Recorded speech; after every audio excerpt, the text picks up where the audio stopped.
Welcome to Calling Out with Susan Pinsky. Our guest, Cindy Kaza, is a little behind, but we're here with Lauren Rainbow. Hi, we're Lauren. I just want to say hi to you, and we have a special guest waiting to be read to celebrate Halloween with you. Welcome, Lauren, to the Calling Out with Susan Pinsky. Thank you for coming. We really appreciate it. Thank you for having me. Wait, Susan, we're having some trouble. Hold on, having some trouble connecting with this. 1 second. Well, everything looks pretty good over here. What? No, I'm having. What's wrong? Yeah. Some weird issues over here. Hold up. It's probably my mother. Thanks, Mom. I don't know what's going on. I just came in from the vessel from outside. I just came in, and there's something goofy, crazy. I can't even explain what's going on. There's like something like crashed into the vessel. It's super nutty. I don't know how to make sense of it. What? And you got to hear this straight from me. Something like a cigar shape, football shape, or something hit the vessel. And Brian O'Shea, never a good sign, is blowing up my phone. Oh my God! So Answer Brian, it. okay, Brian, you there? Brian, Brian, can you hear us? Oh, yeah, sorry, my phone keeps going in and out. Can you hear me? Yeah, I gotcha. What's going on? Yeah, I'm in Salem, Massachusetts, and there's something really weird. You know, I don't even know what this is. I was in military intelligence for a long time. I saw a lot of weird stuff. I even saw the Pink Hat Rebellion. But this is bizarre, man. It honestly, it looks like a bunch of ETs, like better looking ones, but they seem to be running all over the city. Hey, listen, I know I may be dressed like Orson Welles, but what's going on here? The fact is, I was at the front. They told us to sort of shelter in place, go back to our apartment, stay right here. So here we are. So we're going to stay here. Yes. Makes me nervous. They Oh my said the gosh. same thing on 9/11, stay in the building, but here we are. Oh my gosh! Where's Cindy? I hope she's okay. Oh my Yes, God! even CNN's Let me see if I calling can it get a out, hold of her. They're breaking CNN. through. I know, crazy. So get Cindy. Can you get her on the phone? Hold on. Let me see. I'm Or having can a you hard text time. her? Text her. My phone's acting up. Okay, hold on. If she can get in the building, she can better tell us what's up. Yeah, there, she so. hasn't. She hasn't reached out. Gosh, I hope she's okay. Brian, are you there with Naomi? Is she on Zoom yet? I know she's our guest today. Did you know that she's our guest today? I'm right here. That really is not top of my priorities right now. Okay, got it. Naomi, It's true. just a second. Naomi, Well, that's get not back in the very bunker. nice. Get back in the bunk. I don't Okay, know what that is outside. okay, Don't forget the sweetheart. TWC I don't emergency believe you kit and the guys. Heaven's This- Harvest. Okay. Are you okay, Naomi? Where Um, are Wait you? a minute. Okay. I am okay, but I'm terrified. Okay. Are you got supplies and everything? You're going in the bunker. You're good, right, Brian? At the season, I'm sorry, the beef crumble, not the eggs. Yeah, no, we're good for now. I've got everything I need. The dog is with us. I got Naomi, and we have somebody optimizers to help us with our sleep. So yeah, we're good for now. So, Brian, I'm absolutely terrified. I've never seen anything like this happen in my life. I understand that someone named Cindy is supposed to alert me. Wait, Cindy's coming in, right? Wait, hold on a second, Naomi. Is Cindy coming? Cindy, I hope. I don't know. I can't get a hold of her. I hear knocking. So Oh. I'll get her. Okay, go. Oh my God! what should I do, Brian? You're so good at Oh my at God! keeping people I'm so safe, glad but this you're is so okay. frightening. Well, I mean, what you should have done What was the use hell that is going Daily on? Clout promo Seriously, code when you bought that there's stuff, spacecraft out there. and we could have There's saved UFOs 10%. there. It's madness out there. Cindy just said she saw It's so a crazy. large aircraft on the vessel, and there's some weird glow. But nobody's gotten out yet. We haven't seen any aliens yet. But I'm telling you, it's madness out there. Do you think they're friendly? I don't think they're here to do any harm. But I don't know. I don't know. It's crazy. People are going crazy. Oh my God. Oh my God. So, Brian, what are we going to do? What are we supposed to do? Shelter in place. I mean, I don't really know your guys' situation here, but we're in our bunker. I got Naomi, and I don't know. There's some. They look like they're actually flying in the air. I don't even know what the hell this is. I don't know. I feel like Cindy is supposed to sense whether they're coming back to haunt those who once burned them, or Well, I mean, I'm sure they are. Wouldn't you want to? I mean, everything's crazy right now. I would want to. Wait, Paulina's on the line. Hold on, she just hung up. Oh, well, I lost her.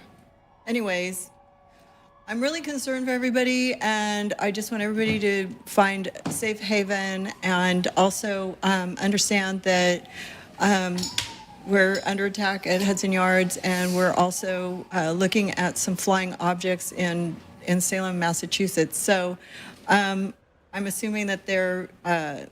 Somebody said something about bitches.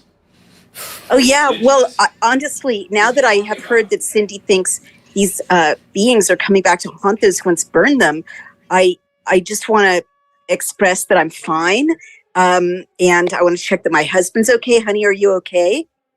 I'm good. I'm witches. getting blasted by some sound here.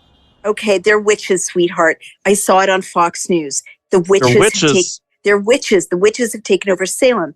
And I'm not saying all women are witches. I'm saying these chicks have taken to flying on brooms and are wreaking havoc over Salem. I don't think it's. No, I don't she think said we should be calling them not bitches. bitches. Oh Oh. my God. Okay, so all I can say is it's got to be China. This has got to be China. So happy Halloween, everybody. Here's to terror in the streets. Hope you have a really safe and sound Halloween. Don't drink and drive. Have a good time with the kids, and don't eat too much candy, or you'll get diabetes. So have a great Halloween. I know that was the best acting job I've ever seen in my life. Anyways, welcome to Calling Out with Susan. That was about as good as I could. I mean, it really was. It Wasn't bad. Anyways, Paulina was calling me, but it wouldn't come through. Ironically, the phone wouldn't answer. But Paulina, I'd just like to welcome Paulina Pinsky to the episode Calling Out with Susan Pinsky, the Alien Ascension episode written by none other than Paulina Pinsky. Apologies Thank you, for what we everybody. did to your script. Sorry, Paulina. No, Sorry, it's Paulina. okay. I always like a loose interpretation of my words, so you brought it to life. We got going. I'm like, oh, this is never gonna work. This is gonna be terrible. I thought it worked. I called Mom to bring in my chopped scene. Tried. Actually, I didn't get to do my acting debut. No, but it was I perfect know. because it worked. Okay. The phone didn't work. She's yeah. like, So there's 7 amateurs, 12 locations, a professional script, and I thought, oh, this is no. I didn't realize how long it was. Okay, but anyway, I thought it had a lot of charm. Yeah, I thought it showed a lot of dramatic tension. I know there's a lot of stress going into this. Drew was probably the most stressful one. He looked up to see if it was illegal to do a parody of a disaster on TV. He was trying to get out of it. Oh, wow. right? Yeah, I was worried about that too. Yeah, I was worried. Can I use siren sound effects? What have you roped us into, Susan? We're all going to jail, Susan. I'm assuming that everybody No. could tell that it wasn't true and that we're terrible actors. So that you should not believe everything you see. Yeah, did anybody see Exactly. Drew's, Larry King's suspenders? It's supposed to look like Orson Welles. Yeah. Orson That was the whole Welles. idea. Anyways, welcome to Calling Out with Susan Pinsky. I just want to thank my team of performers here today, and thanks for. It's Halloween. I'm actually doing a show on Halloween, and with none other than my good friend, medium Cindy Kaza, whom I have known for probably 8 years. More 10 than years, that. No, like 14. 12 years. I think 12 years now. Like 15 now. Oh my gosh, maybe, yeah. It's been a while. Yeah, well, we started the show in 2014, and you were in the first year. Yeah. So Okay, it's so been 10. about 10 years. 12. Yeah. So, yeah, and I'm just really fortunate to have you as a friend, and I've watched your career bloom over the years. Also Lauren Rainbow, she's in the house. Lauren Rainbow. Yes, she's out there. Can we do a cut screen with us somehow, Kaleb, so we can have her on so I can say nice things about her too, because she's also a psychic medium. But starting with Cindy, she's a world-renowned psychic medium and artist, best known for her work on the travel channels, The Dead Files. Now, I'm sure a lot of people have seen that. Holzer files. Drew's our background. Yeah, Tasha. he's our eye candy back there. And she also was on the Holzer Files and Ghost of a Devil's Perch. Now, I didn't see Ghost of the Devil's Perch. Yeah. Was that good? Yeah, sure. That was fun. Anyway, she was great on the Holzer Files. And if you don't know the Holzer Files, it's a great format. They look up some history of some haunted areas, and they have this detective who goes into the full background history of it. And then they bring Cindy in to, oh, hi, Lauren. Sorry. Just want to say hi. There's a spider on your head, I think. I don't know. So anyways, gosh. I'm looking at that. She goes in and you're an evidential clairvoyant medium, right? Well, I mean, I'll just say medium. Evidential, medium, we say that. It's just kind of describing the training that I had with the spiritualist. But Right.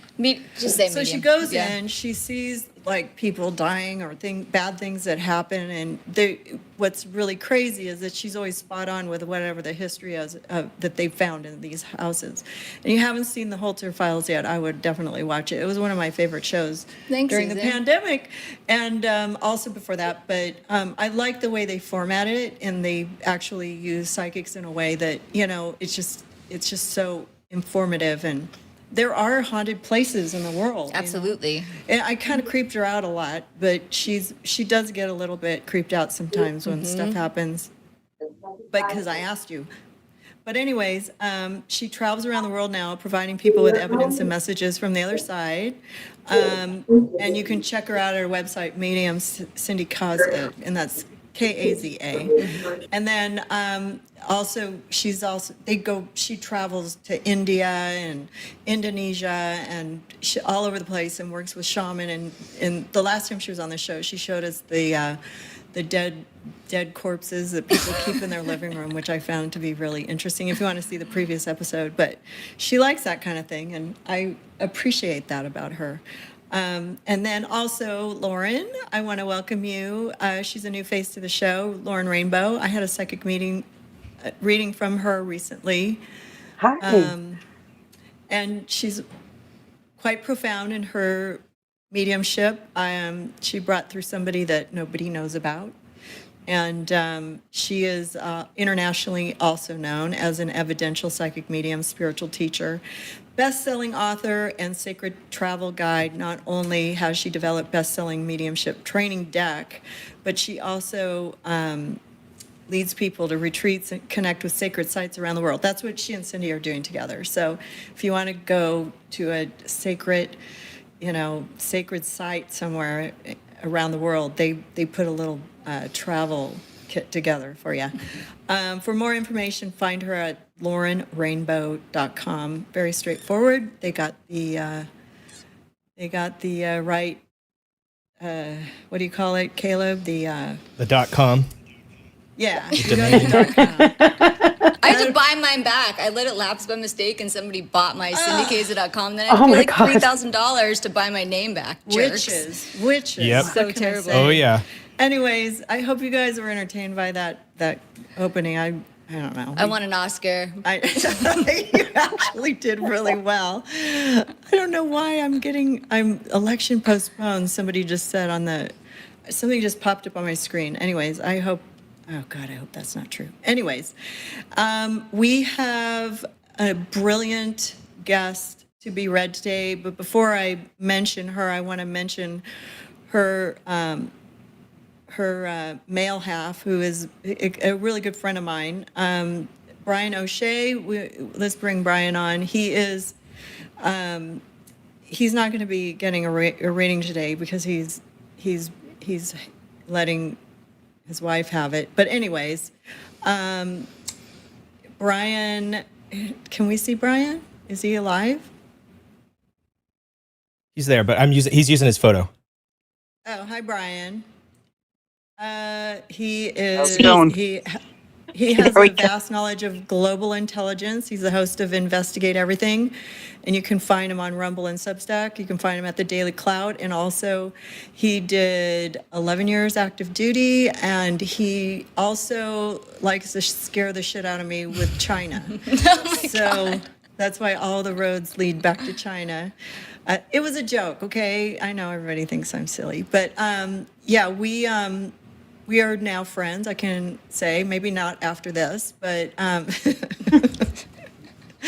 the check's in the mail. I'll be, sending you some Paleo Valley beef sticks and bone broth very soon. And so, anyways, I just want to thank you. Is there anything else I need to plug for you where we can find your work? Because they're super busy and super No, just fun to... just head over to Rumble and follow Investigate Everything on Daily Clout and Daily Clout itself. And please pick up your copy of the Pfizer papers on all your major booksellers. I'll let Naomi talk about that. Yes. This is why they're here. And so what I'm going to do is I'm going to let Brian go. You can stay on, though, if you want to listen, because we do have some interesting things we might talk about later. And if you just feel like chiming in, let me know. If not, you can go live your life, too. But No, so hang out. we're going to... Sounds interesting. Yeah, hang out. It's going to be fun. Okay, so here's what I'm going to do. I'm going to bring in the guest, and she's going to work with Lauren spiritually because, she's Cindy's go-to here. I love Lauren Rainbow. Yeah. And they work well together. There won't be any witch fests over here. So we're going to also quickly mention that Robin is here. She's my producer in California, and she's on camera too. And speaking of witches, maybe we can do a quick. Hi, Robin. Robin is our witch producer today. So. Hey, hi everyone. So okay, hi. Hey y'all. Naomi. I'm going Hey, to. can you hear me? I'm so excited. I'm so excited about this We're reading. going to launch into that now since we got the witch producer off. So here we go. I'm tuning out. We're going to get you on, Lauren and Cindy Kaza. Lauren's going first. Oh, hello. Can you guys hear me okay? Yeah, I do. Oh, beautiful. Well, Naomi, I'm excited to connect for you today and see what wants to come through for you from spirit and perhaps a little other intuitive information that may come forward to you. So Naomi, as I get ready to reach out, I always say be open to everybody you know who's in spirit, but hopefully we'll really connect with those that you most know. And I'm going to start with two folks that I sense are coming forward. I do feel a woman who wants to come in, and I know kind of briefly, just a second ago, I heard the word grandmother. So I don't know if this is grandmother, but let me give you some feelings of what I'm sensing. Okay. I do see a lovely lady who wants to step in, and she does have that feeling, gosh, she comes in quite quick, and I feel like she had a lot of energy, first and foremost, when she was here in her life. I get the sense that she got to be a good age when she passes to the spirit. So I feel like she lived to her elderly time or heading into that part of her life and she passes to the spirit. And I feel like I want to stand around mother or mom's side of the family here as she steps forward. The other thing I know, Naomi, she seems to always put her hand on your shoulder as though she wants to have acknowledged a strong sense of looking over you in almost all of your life. And I feel like she, for a woman of her generation, comes through very strong and independent in who she was here in the living. There's a gentleman that stands with her in the spirit, but I feel like I'm looking to a different side of the family there. So before I go fully there, Naomi, I want to spend a few more moments with this woman and bring some more. But do you understand any of this so far? Literally everything you just said. Okay. And would you understand this as your mother's mother, perhaps? Yes, that's exactly who that is. Beautiful. And you understand that she has a very strong matriarchal role in her family. Like, I feel like I am the go-to woman. And again, especially when she comes and stands with you, I feel like there was almost a more than a granddaughter, like a daughter-like sense here, that the two of you would have been always quite close with each other. So you understand that? That's absolutely, yes. I mean, yes. Beautiful. Yes. And would you get the sense, again, I'm not trying to replace your mother's role in your life, but she feels like there was a huge part in this woman as she speaks. She gives me the sense that I took good care of you. Yes. And I feel like yes. She protects you even in the living side of your life here. There was always this wanting to stand in front and made sure that you had all the tools that you had in your life. So I don't know if that was even helping with things like education or kind of helping you move forward with that way, but that's a feeling she feels feels very selfless about, but also feels like she would have tried to support in many ways. Can you receive that? Yes. I mean, just a note, for my mom's sake, definitely in how can I put it, as a protector, as a matriarch, as a guide, as a professional mentor, absolutely exactly as you're describing. Not exactly kind of squishy maternal, but more like a role model, a mentor, a protectress. Yes. I think you just kind of helped me out with something, because she had this sense, and I keep wanting to say for a woman of her generation, I feel like she was forward thinking. Oh, gosh, she was an absolute pioneer. You understand that, okay? Because I do. I feel like I'm looking at a woman who's very forward thinking, that she was able to even, speak her own truth in her own mind. Yes. And I get goosebumps when I feel like she comes from a time where, I don't know if it's even like protesting or, speaking out, advocating. Like, I feel like she used her voice in her youth in a way that kind of opened up major doors around, life, women, things like that. Can you understand Literally, that? exactly. She brought birth control to the Sacramento Valley for migrant agricultural working women. She was one. Yeah, don't tell too much. Oh, I'm so sorry. I didn't realize that. Okay, everything you're saying is true. Go ahead. Okay, perfect, Naomi. Thank you. Go ahead. The other thing I get here is this sense of creating the foundations that kind of set you forward in your life. She really feels like I'm handing you a torch to carry, and that you carry this torch with her heart always in mind. Do you understand that feeling? 1,000%. Okay. I also feel like when she steps in here, I want to talk about how she looks for a moment, because I feel like she always had this, I don't know if it's a power suit look or, but I feel like she's a woman in like this really sharp power suit kind of look and feel, maybe almost like Jackie O styled hair, very elegant looking. At the same time, I feel like she's also not afraid to kind of be the woman who can get her hands dirty, fix things. So she has this really important business feeling and speaker kind of energy. But I feel like when she's home, she's relaxed. I'm doing ordinary life things, and kind of having these moments where she's truly just being a mom was also as equally important to her versus the person that she became also in her life and journey. Would you understand that? I do. I'm not supposed to respond. I'm just supposed to say You can. Just let me know if it makes sense. Yeah, yes or no. And I think they'll have you maybe share a little bit of this after. And I get the impression here that one of the things I want to talk about for you, Naomi, is that she steps in and puts her hand on your shoulder. I really get the sense that she's kind of giving me a feeling to nudge you forward again. Oh my God. You've kind of, I hear that. Oh my God, no. I feel like you've been in a lull or taking a break. If you understand what I mean by that. I feel like you've either tried to step back from parts of your life or maybe trying to take a small, gentle break here, but she's kind of tapping you on the shoulder and letting me kind of gently whisper, your work's not done yet. And I feel part of the biggest part of your life and work is really just about ahead of you right now. But you've been blazing a path this whole time. Okay. And so that's something I feel is really interesting. Now, what's strange thing, Naomi, is I used to be a journalist back in the day.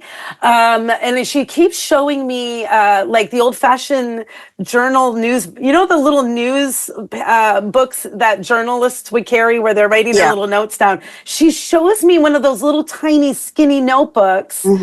And it's specifically to me that there's a connection of writing and in these little, I think, journalistic form, like short, quick, story-like ideas, because she's showing me like this idea in journalism, newspaper days, we used to have to keep it like to a certain column. And I feel like she's kind of keeping in mind like simple, short, to the point concepts is something that she sees is something you excel at. Do you understand that feeling? Yes. Okay, beautiful.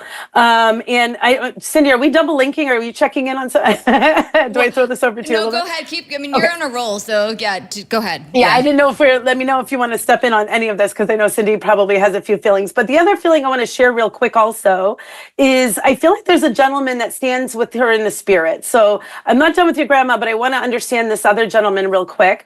And I do feel like I'm on father. I want to say this is actually perhaps more father.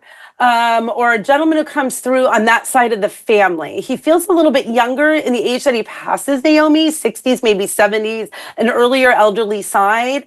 And I feel like he had a bit of a strong demeanor. He's kind of giving me a very serious look.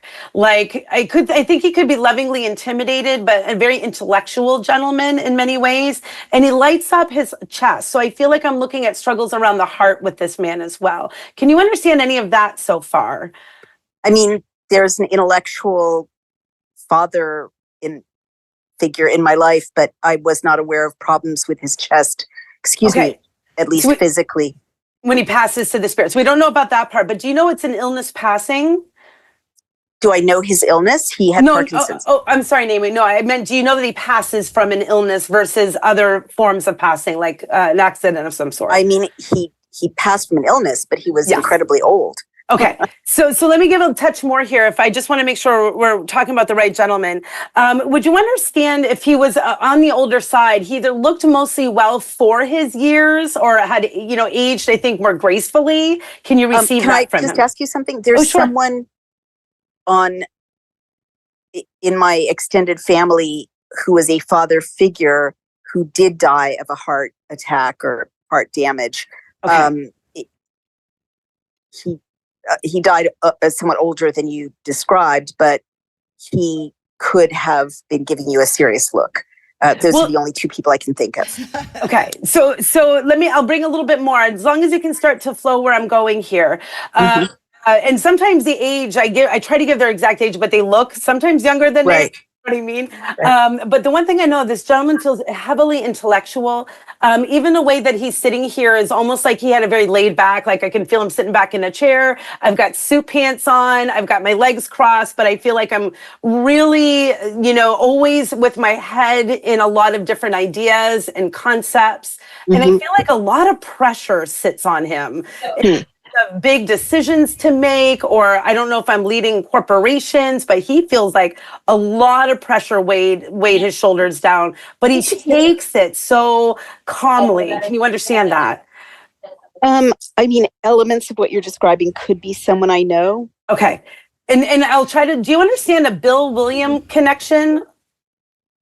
Living or departed in relation around this, or I mean, wow. Well, Bill is the name of my husband's deceased father, who did die in his 70s. Okay, and so I know that Brian's technically not in on supporting, but sometimes we get a little bit of a crosswave. So maybe Naomi, if you knew this gentleman, I never did. I never. You never did. Okay, he died before I met Brian, if you just have a little hello there in case that's coming to you, or if you hear some of that and just want to maybe acknowledge that a little bit, because sometimes when I'm in the call, I'm like, oh, so if that's the father figure, and we know there was a heart issue. Say something.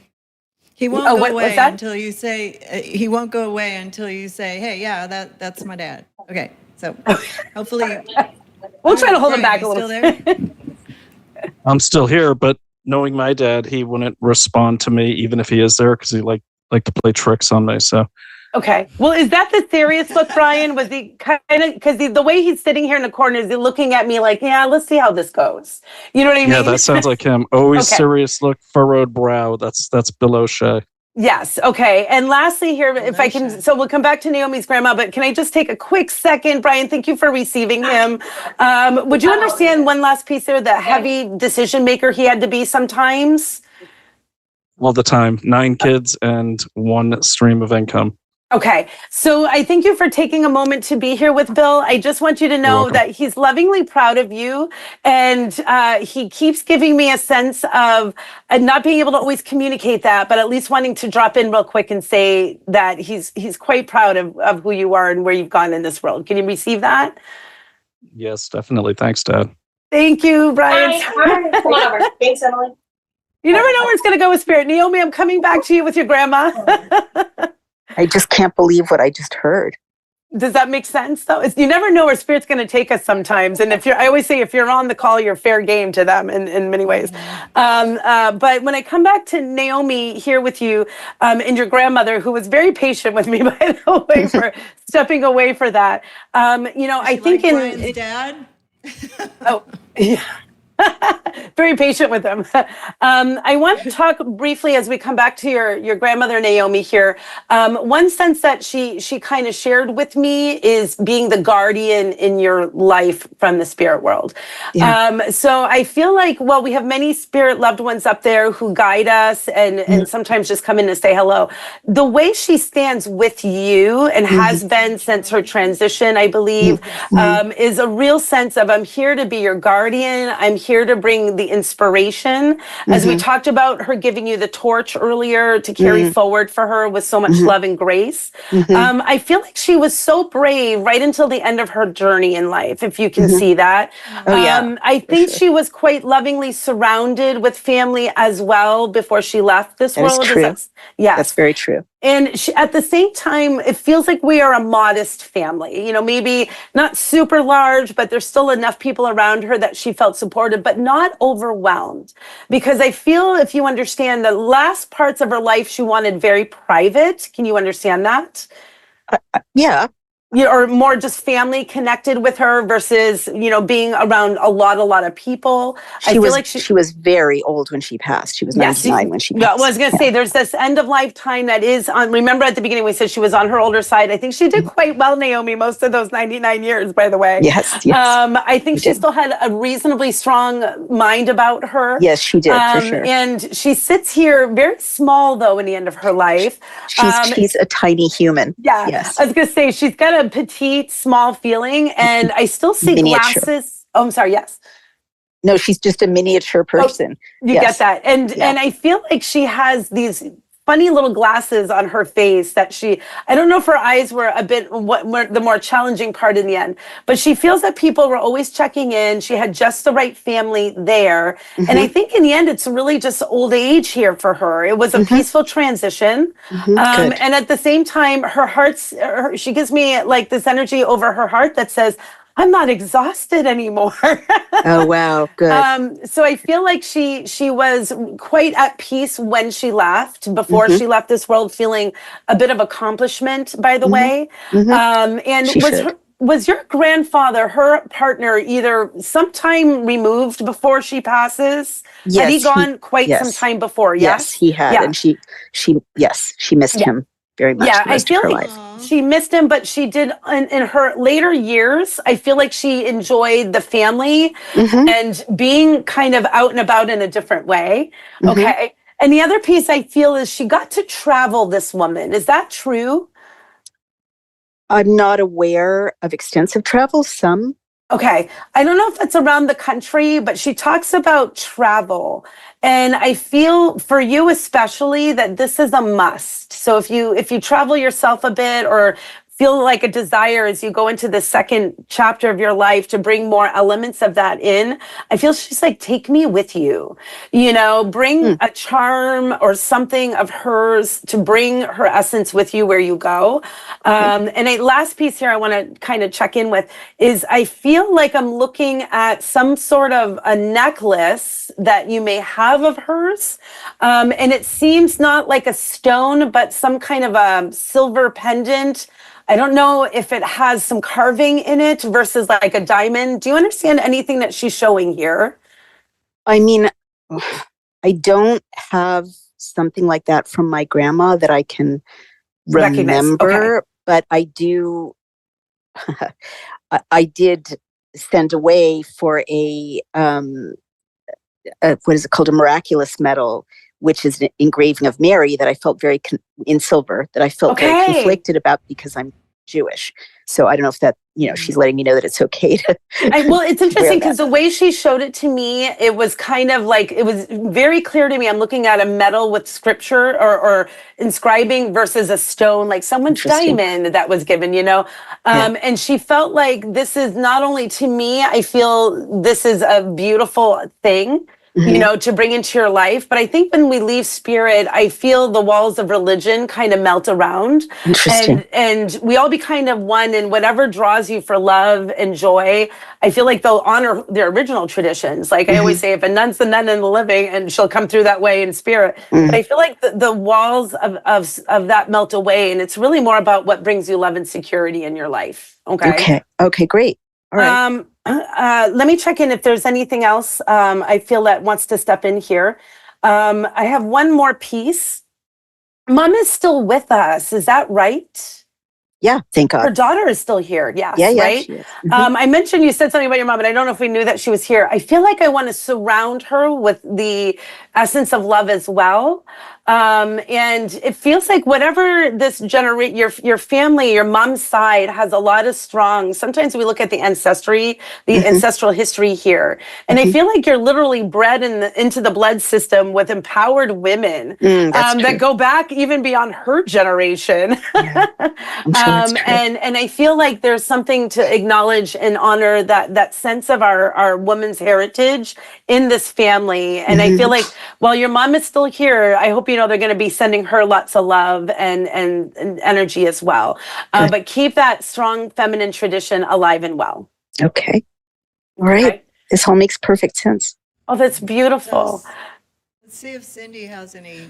It was so crazy because Lauren, I would be like, okay, maybe I'll go in. And then Lauren would say exactly what I was thinking. I was like, oh, I can't say that because Lauren just got it. And I was like, oh, okay. And then let me, so I was trying to like, just really like settle in. And I did see the guy with the heart attack. So when Lauren went there, I was like, oh yeah, I was really picking up on that guy. But then I started seeing this image of being like near a dock, right? I felt like I was a man looking through the eyes of this man who was at the dock. And I feel like there's a connection to Ireland, and I kept seeing these barrels or things like coming in. So I feel like there's some sort of business that was being done at the docks. Do you understand that? I mean, there is an important dock in the life of someone else who passed away, who was important in my life for some time, but I'm not aware of an Ireland connection. Brian's Irish.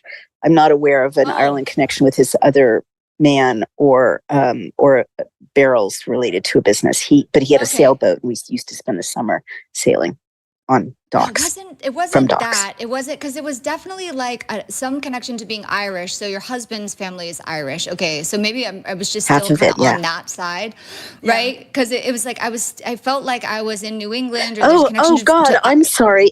I'm sorry. I don't know if Brian's still on the call. Brian grew up in Maine, and there was a long dock at the foot of the land he grew up on. Oh, good. Okay, that makes sense. Okay, because I was like, this man was just showing me that, and I see him outside, and he's walking on the dock, but I see like these barrels. Now, sometimes I'll see like images inside of scenes to try to get me to other aspects of the person's life, right? So then I was like, well, what's in these barrels? And I'm seeing like beer. I'm seeing like, I feel like this guy would have spent a lot of time at a pub, or people would have known him like that way. Like just everybody kind of knows who this guy is. But I also feel like there's a connection to... Well, that's true. That's true. Sorry, go ahead. Right? Like everyone it's okay. knew So Bill. they know That's who you're thinking of. Yeah. Oh, so it's still Bill. Okay, good. Because I felt like that's. I really don't know. I mean, this is a Brian. This seems like a Brian. Your dad. Well, let me just get a couple more it's interesting things you said out. The barrels. If I can. Oh, go ahead. Sure. Yeah. Sorry. Oh, sorry. I didn't know you were still on, Brian. I'm sorry. You mentioned I wasn't sure if I was being cued. But yeah, the barrels, it's interesting you say that, because he built a bunch of docks and he used these big blue barrels as pontoons to make them float. Oh, wow. Interesting. He didn't drink, but he did like to go to the local pubs and, say to all the ladies there that he had 7 sons and they're all available. Okay, don't tell me anything else. Okay, don't tell me anything else. Okay, because it's like weird, right? So the barrels, right? And then it got us to the pub, and then... the other thing that I was seeing too had to do with this exchange of money, and it felt like he had to pay people off, or there were things that happened to him during his life, like with business, where it just feels like, I don't know, like somebody betrayed him. There's something with finances where he just felt like he had to just take it. Like he couldn't really fight back because of the position that he was in. So do you understand there being another person or man that was like around that area that gave him a really hard time? Is this for Naomi or for me? It's for you. For you.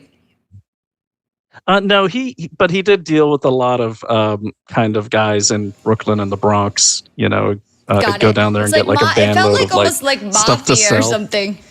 Yeah. Yeah, it's a bit mafia. Fair enough. He's a bit of an original gangster. Okay, fair enough. Because I was like, is this mafia? Like, what is it, right? Like, he had to just take it. There's all this stuff with money. But I also keep sensing that, where am I going with, he's saying, I lost the woman that I loved. I lost the woman that I loved the most. Like, there's a feeling of, that's what he's making me feel like, there's this like deep grief around, like heartbreak and not always, I don't know, what am I missing? Do you know who Jack is? I'm sorry. Do you know somebody called Jack or John? I don't.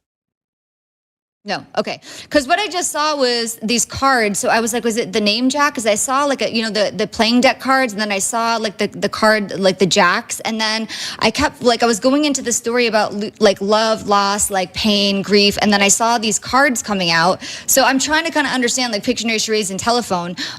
Would you understand that there would have been issues up and down with money, or there would have been problems with him, like making bad business decisions sometimes and having to like build everything up again?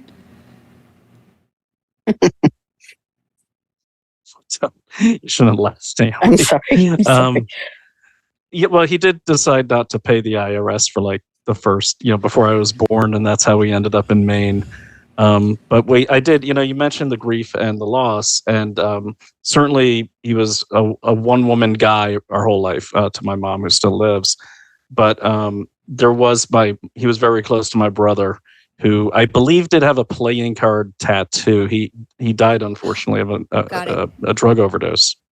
Oh, don't tell me too much. Okay, all right, yeah. And so that's interesting, right? Because I was like, where am I going with that? Because I thought it was a woman, but and forgive me for misinterpreting, but there's like this deep pain of like this loss, and so then there's the playing card tattoo. I know you don't know who Jack or John is, but I do feel like there's a connection to like a Johnny or a John that's with him on the other side.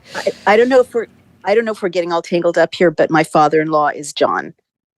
Oh, okay. So maybe they're just all together, right? Because they can be standing next to one another. It happens like that. They come in groups. I don't know. So hi from your, yeah. I would just say hi in there too. And so I know that Lauren gave you a really nice message from your dad, and I know that your dad is like here with me too. And what I'll say too is that, we get to meet our loved ones on the other side. So that loss, that deep pain that he had of losing his brother, right, they're connected again on the other side. Like they are together, So I want to leave you with that. And, the thing about the finances and making bad decisions, I honestly feel like at your father's core, he was doing it because he had to. Like he felt like he didn't have a choice. It's what he had to do to survive. And so I don't see him being like this bad guy, right? He's just like, I need the money, I need this, and this is how I got to get things done to support my family. And so whatever pain that might have caused the family, there's an amends coming through for that.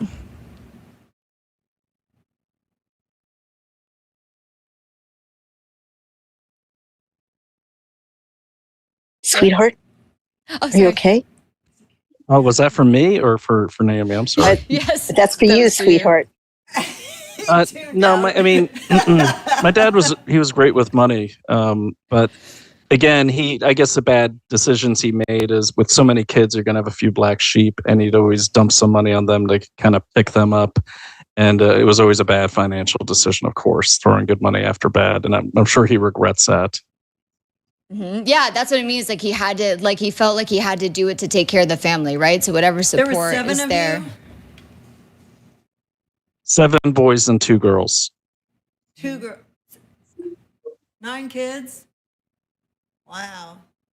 9 kids, Irish That's Catholic. yeah.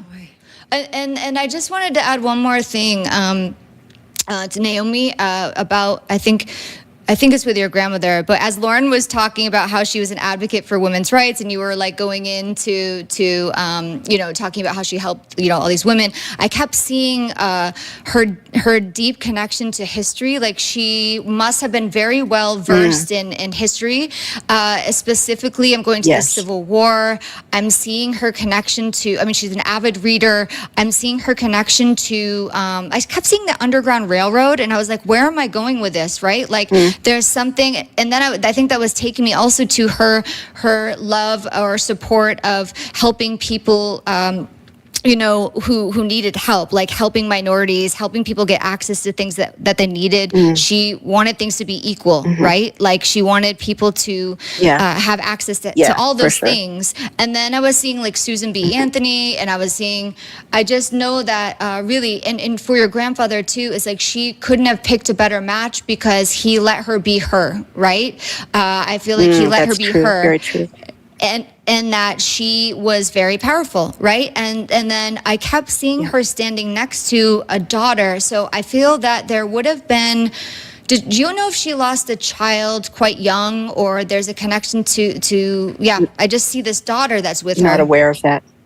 Okay, I'm not aware of that.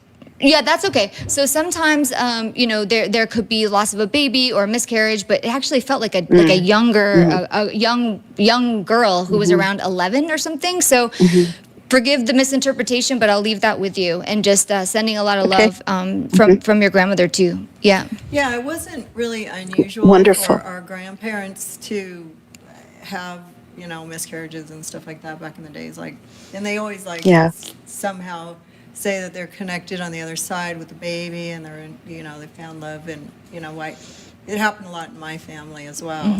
And that's right. But apparently, she came through loud and clear, and she has some nice messages for you, I'm sure. But I don't know who that is. My gosh. But is there? So the biggest thing is that you have a lot in common with her, and she's still with you, and you're. I don't know. Does that bring you any kind of peace or love? Feeling? Oh, it's beautiful. I mean, it's beautiful. It's clearly my grandma. Interesting. I don't know if like phrases ever get a bit kind of elided in this work, but she was very, very focused on civil rights, not the Civil War, but Oh, definitely that's what I meant. Civil rights, yeah, exactly. Sorry. No, that's fine. Well, that's what I meant, because I was like Underground Railroad. Between dimensions. Sorry. Yes. Right. Yeah. Right. Civil rights. Yeah, that makes sense. So it's beautiful. Am I allowed to? Have I run out of time, or am I allowed to ask if there's about specific people? Give your thought. I want to. This is your first time. I feel privileged for this, so we'd love to hear what your thoughts. It's beautiful, and what a bonus that Brian's dad came through. Wow. So I guess just while I've got you guys, I'd like to know if my dad is there, and also if a man who died named, well, I'm not supposed to say his name, right? If any other man of my generation is there, and if he has anything to say. Lauren, do you want to go? I can dive in on a little bit of this to start us off, I think. And so Naomi, there we go. Hi. So what I want to kind of dive into here, I'm not sure if this might be more perhaps a younger gentleman versus the father, but let me tell you what I feel stepping in. Okay. I do feel somebody who kind of gives me, I don't think it's a biological brother, but he's giving me immediately a sense of kind of big brother vibe, or somebody who would have had that kind of energy or personality. I'm also hearing recent. So I feel like this is somebody who's left us within the last few years or less, that I think he's still a recent loss. And perhaps we're still in a time where grief is still really present in his loss. Like where we may still be trying to unfold, or family members may be trying to understand this. And the other thing I notice is he comes through with a bit of a jolly energy. I feel like he was known to be kind of, or like me, has a loud, distinct voice or laugh about him. And I do think this is a very fast passing Naomi. I think it's almost unexpected. Would you understand this so far? Yes. Okay. Okay. Would you also recognize that I almost get this feeling of wanting to put my arm on your shoulder and kind of like lounge out there, put my head on your shoulder. And I feel like there may be pictures of you guys kind of hanging out or having these kind of fun moments. But he talks to me about you being very thoughtful. And always having him in your mind. Like, I feel like you always made a point to stay connected to this gentleman, if you understand that. Yeah. Okay. Yeah. I'm going to give a lot more here. So I'm just trying to kind of pull him in a little bit. But the other thing I'm being very drawn to is the letter P. So I don't know if there's a P name here, like a Paul or Peter, that might have any significance around this relationship, living or departed. But just know I keep seeing a P, okay? And as we keep unfolding, I want to see where else that might connect. The other thing I sense here is this is an illness-related passing, Naomi. When I say fast, I think it's internal versus, again, other means passing. Yes. I also get a distinct impression that, is he just a touch older than you? He keeps giving me older brother vibes. Well, I think there may be a very close similarity in age. He almost seems to want to pull rank on you. Do you understand that feeling? He was a little older than I. Just a tiny bit, right? Not a lot, just enough to pull rank. Okay, let me kind of take a second here. I keep getting a bit of a visual love, and I get the impression here that he felt, even though this was a fast passing, maybe heart or so related, he may have not looked quite right for a while. And I feel like he's really well connected with people. Like, I can rub elbows with some really cool people. Yeah. But he looks so laid back. Like, this guy is khakis and like a simple collared cotton shirt, and looks like I might be going to play golf or something. But I think I don't know that he actually played golf. He's just got a more leisurely look, but I think how to rub elbows with really cool people. That's literally correct. Yes. Understand. And he feels like I'm always walking around well-known people. Yep. But I don't stand out as important. Like, he seems to know to just move through a group of important people, know everybody in the room. But he says, I know everybody, but I'm still not the most famous one in the room. You understand that? He just is the behind the scenes guy, but so many people would have respected him. Do you see that? Exactly. Okay. I can't. I mean, kind of like, I want to ask him if he was a good influence on my family and if everything's okay. So when you say, was he a good influence in the family? I'm not sure if I quite understand the context, but what comes to instantly to me is yes. And I feel like that's a very confident yes, by the way. He's got a bit of a confidence in the influence. But I don't feel, here's where I get a bit mental about it, to be honest, Naomi. I think he knew how to give people a push. And sometimes I think he encouraged people to be themselves, and that may not have always been the best advice depending on the situation. And the other question you said there, forgive me, Naomi, what was the second part of that question? I mean, is everything okay? Like, with him?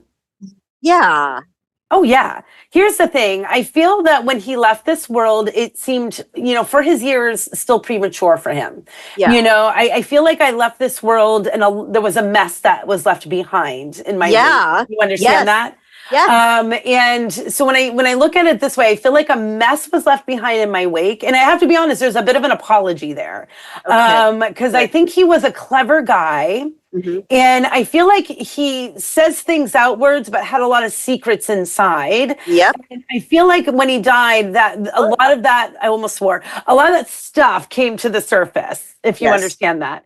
And so he apologizes and gives me like rosy cheeks, like when you get embarrassed about, literally, I feel like I want to say sorry that I did not tell you everything that you now know. Okay. And can I say one piece that's, I think, important here, Naomi? Thank you for still loving me in the process. Okay, that's all very nice. I just want to make sure that he didn't harm or injure anyone I love. The sense Can I get add is no. something in? Okay. Sorry. Cindy, jump into that if you want. Well, it's interesting, and I don't know that we're the same person. I'm just gonna try, because as Lauren was speaking, I was like seeing this guy, and I was looking through his eyes, and he was showing me like he's really into all of these like conspiracy theories, and he's really kind of out there. And I feel like he has like I don't know, it's like this like information or conspiracy theories. That's what I keep hearing. But I feel like he's a genius, and I feel like I want to be an academic, or I'm tied somehow to just being really, really, really smart, right? Like knowing a lot. And then I kept seeing string theory. I'm like, where are we going? So do you know anybody on the other side that matches this description?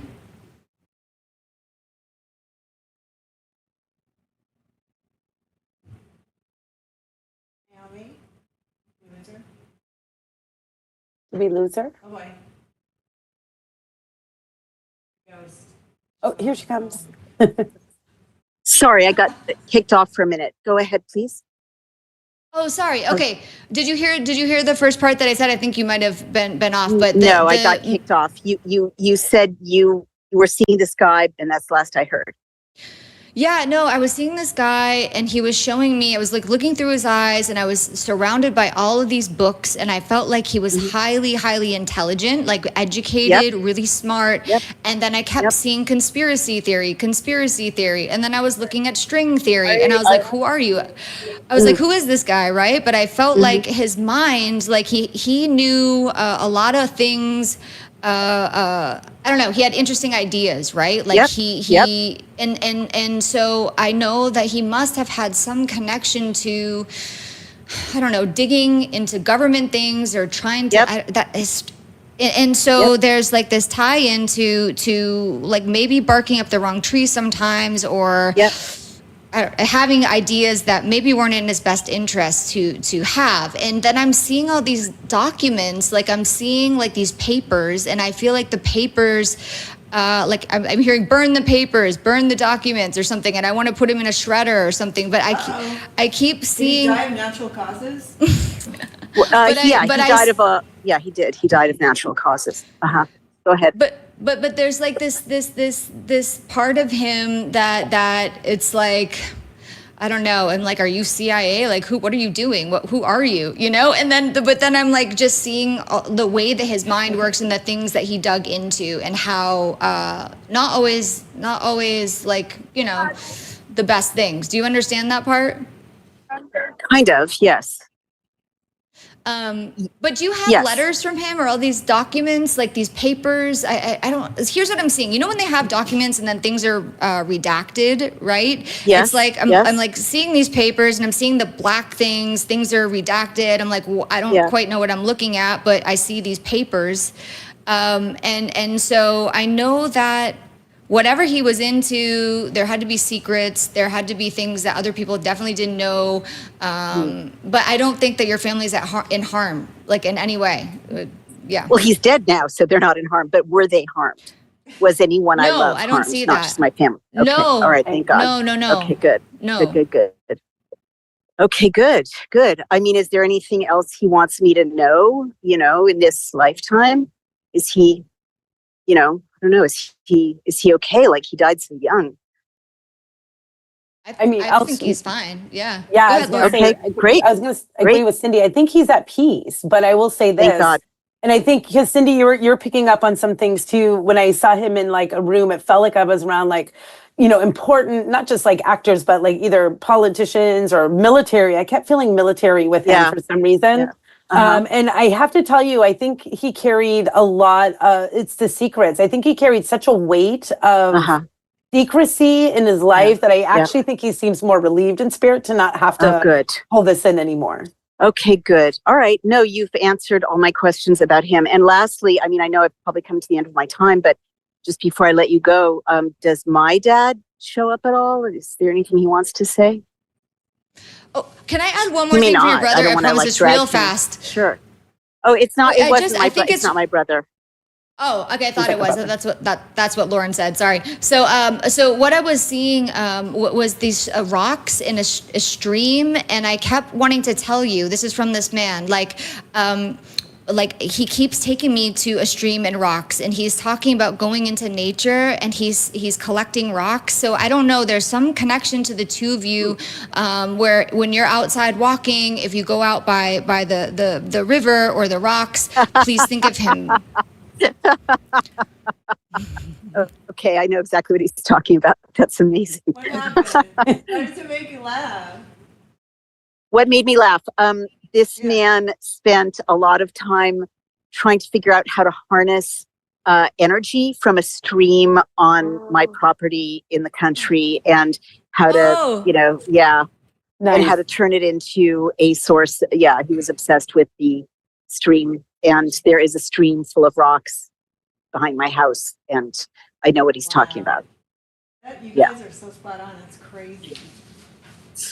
Yeah. That's so So crazy. anything from Thank my you. dad before I let you go? Thank you so much. Poor dad. He was trying to get a word in edgewise there. Oh, I'm sorry. I'll stop talking. Oh, no. No, your dad. Oh, my dad. Guys, Oh, nothing shuts my father up. That shouldn't be difficult for him. So, Cindy, do you feel a little something already? Well, I'm just like, who is this German guy or this like man's from Germany? Is that your father, Okay. Naomi? No, it's my father-in-law. That's my father-in-law. Is that back to Oh, Bill? sorry. I was like, That's John. I was like, That's John. oh, okay. No, Well, my former father-in-law. I'm sorry. My Oh, former father. father-in-law. I was like, can I Yeah, ask a question? John. I'm confused about John and Bill because wasn't Bill a father? I have been married twice. Okay. So my former father-in-law is John, and he is German. oh, okay. Well, he says hi, and then I want to say like happy birthday or something. So there should Oh my be a God. birthday. Yes, my birthday's coming up. Yes. Yep. So happy birthday from John the German. Oh my God. All right. How's he doing? He's doing great. I don't know. I like his energy. He just like I wanted to say I like his fire. I'm like, why did I just say fire? I mean, it's like so. Oh yeah, Drew hit the camera. Drew, can you center Paulina? Wait, is it that one? No, it's this one. Yeah. Oh wait, is that it? Oh yeah, that's good. So Lauren, you go ahead. So from your father-in-law, happy birthday. He's doing great. He's I like that guy. So go ahead, Lauren. So really quickly, Naomi, I think you mentioned, just to kind of review things I think that already came up, so they're not like new evidence, but your dad, you said, was also on the older side when he passed as well, like the 80s or so passing. Is that right? No, my dad was in his 90s. Sorry for Even that. more so. Yes. Okay. Because I felt like an older person, but I did feel like your grandmother who was coming through, wait, separate side. Hold on. Let me get that reorganized. Yeah, I was going to say, he feels younger than your grandmother at the time that he passed. So, your grandmother, I think you said, was 99. So would he still have been a bit younger than her, even though they're separate families? Yes, Okay. he's a little younger than her. And yes. would you understand if I'm seeing this correctly? First thing I kept seeing, I'm back to watching a gentleman who seems to be with his nose in a newspaper, or things like, Time, Newsweek. I feel like I'm reading all the important publications. And I get the impression that the first thing I also must say is I get a struggle with his mind at the very end of his life, Naomi. So I know there was a brief issue where a stroke or some struggles of dementia at the very end were kicking in. Does that make sense? Yes, that's correct. Yeah, he had dementia. And I feel like this was, like, to me, it still seemed short-lived. I think he got a good journey of his life, mostly mentally capable, but you can see a sadness in his end where I feel like he was ready to leave once his mind started to fade. Do you see that? I'm sure. Okay. And I feel he was cared for, like he shows to me being well cared for, but I feel like I'm missing you in this energy for some reason. I want to draw you closer to me. So Naomi, did you two live a bit of a distance from each other, or was it a little bit more difficult to connect? Do you see that? Yes. Okay, yeah. Because I feel like I want to pull you closer to me. And I get this immediate sensation of a dear, like, really dear energy, meaning caring, very caring. But I also feel like when he's younger, so I want to talk about when he's a little bit healthier, because there's a whole different energy that comes out of him here.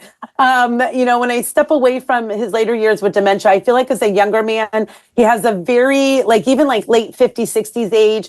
He kind of gives me a very handsome, put together personality. I feel like I still have some hair perhaps here, but I don't know if he had started to thin a little bit in the later part of life. Is that right? I mean, he had beautiful hair. It barely thinned, but he was okay. So there very was handsome. that kind of, my first thing was feeling like a combed, like curl side. Yeah. But I just kind of felt like I'm touching at the top at the end. I'm like, oh, it's a little bit starting to go away. But when he shows me this younger side, he's got this really cool kind of nice presentation. I mean, like he looks like a man that, it kind of reminds me of my grandfather with like the well-presented look, nice haircut. I almost want to pull a comb out and just give myself a little brush.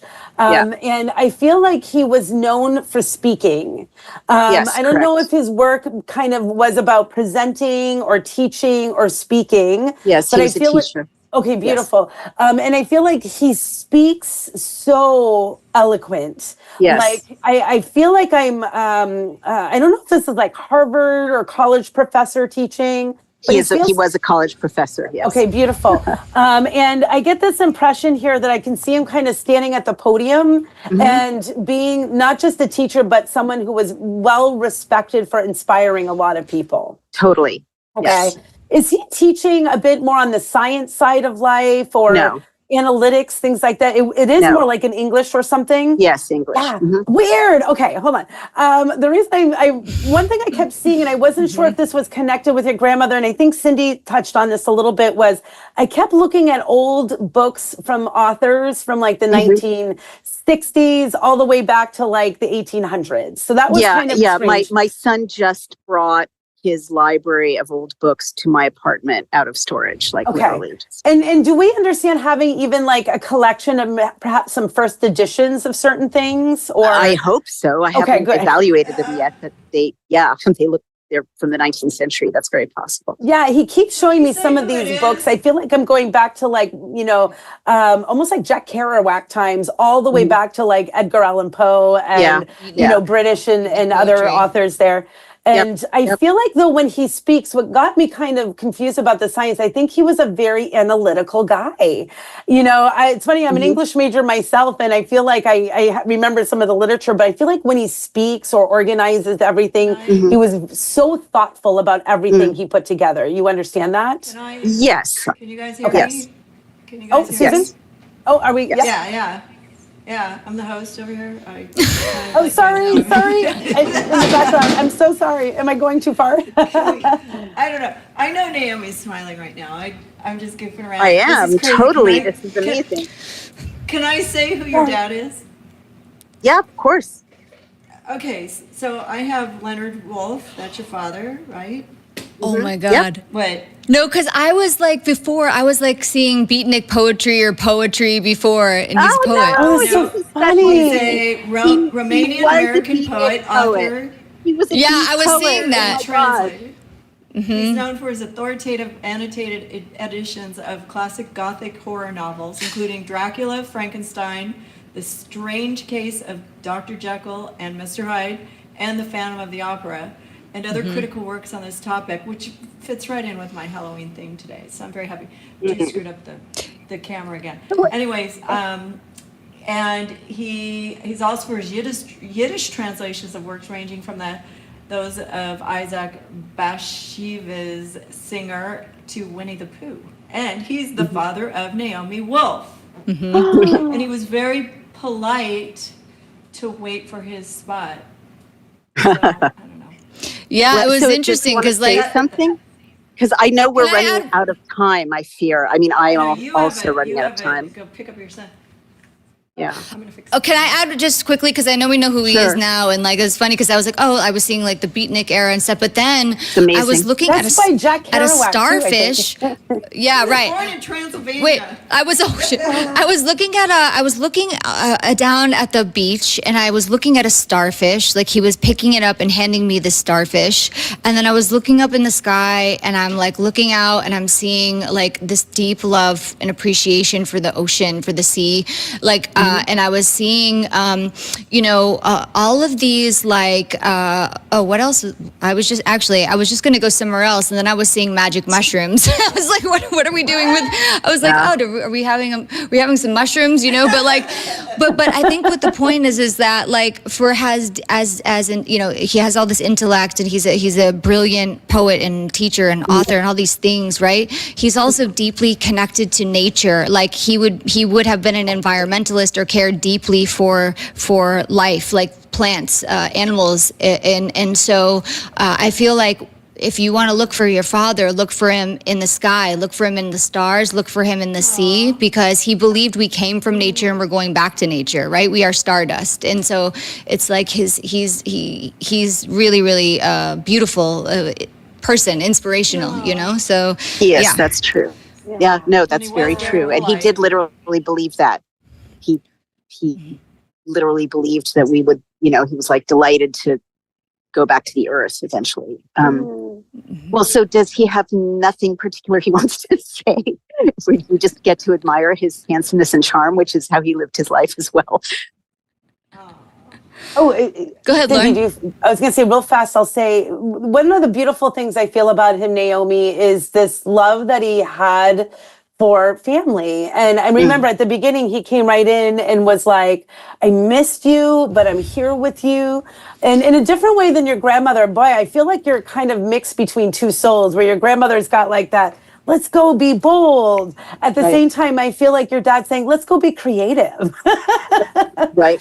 And wanting to inspire a time in your life, by the way, where, remember your grandmother tapped you and said, your best is yet to come in some of the work that you're doing. But at the same time, your dad does feel like I need to enjoy and be free. And I feel like he wants to see you enjoy more. Yeah. To let that sounds go. like him. Yeah. That sounds like him. Yeah. And to let you know that he loves you so dearly. I hope you know that deep inside. That's so sweet. I appreciate that. Can you ask him if there are any other half siblings out there? I don't know. Oh no! Oh great, getting deep.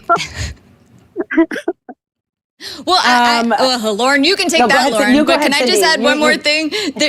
Because he just showed me, and I think this is what he was saying, because he showed me a fireplace in the house. Like he's like showing me this fireplace and putting the wood in and making sure the flue was open. And again, it was like in line with Lauren of like making sure you're relaxing. And then I see somebody smoking a cigar by the fireplace. And then around your son, I know you have a son, you told us that, but it's like, I feel like your son, there's a connection to him being like your father in a sense, or like there's that, he is, your father is very much watching out for your son. They have a lot in common in the way that their minds work and their expansiveness and their ability to see the big picture and not be afraid to just put it out there. And so he wants you to know that he's really all around your son. Yeah, so good. And she's supposed to be taking him to the that's airport. lovely. I don't want you to be late. I better go. And I probably shouldn't have put him on the spot either on national or whatever international digital platforms. I'll find out about any other. To tell you that he's proud of your son. Your son is in his heart, and he knows you're. That's also your. I just want to let you know that it. I know you have to go to the airport, so I just want to make sure you know what time it is. So that's all I'm going to say. Yes. Okay. Well, this has been mind blowing. You guys, no, seriously, you guys got 10 out of 10. I do have a half sister. Yes. Half sister. Yeah. Yeah. I knew these guys. That's it, though. Does he have something? Wait, is there something about my half sister that I should know? That he wants me to know? I just heard half sister. That's literally that came into my mind. But then literally it's dad, the one I know about, or someone new. That's what I heard. Yeah, I don't think there's new. No one knew. All right.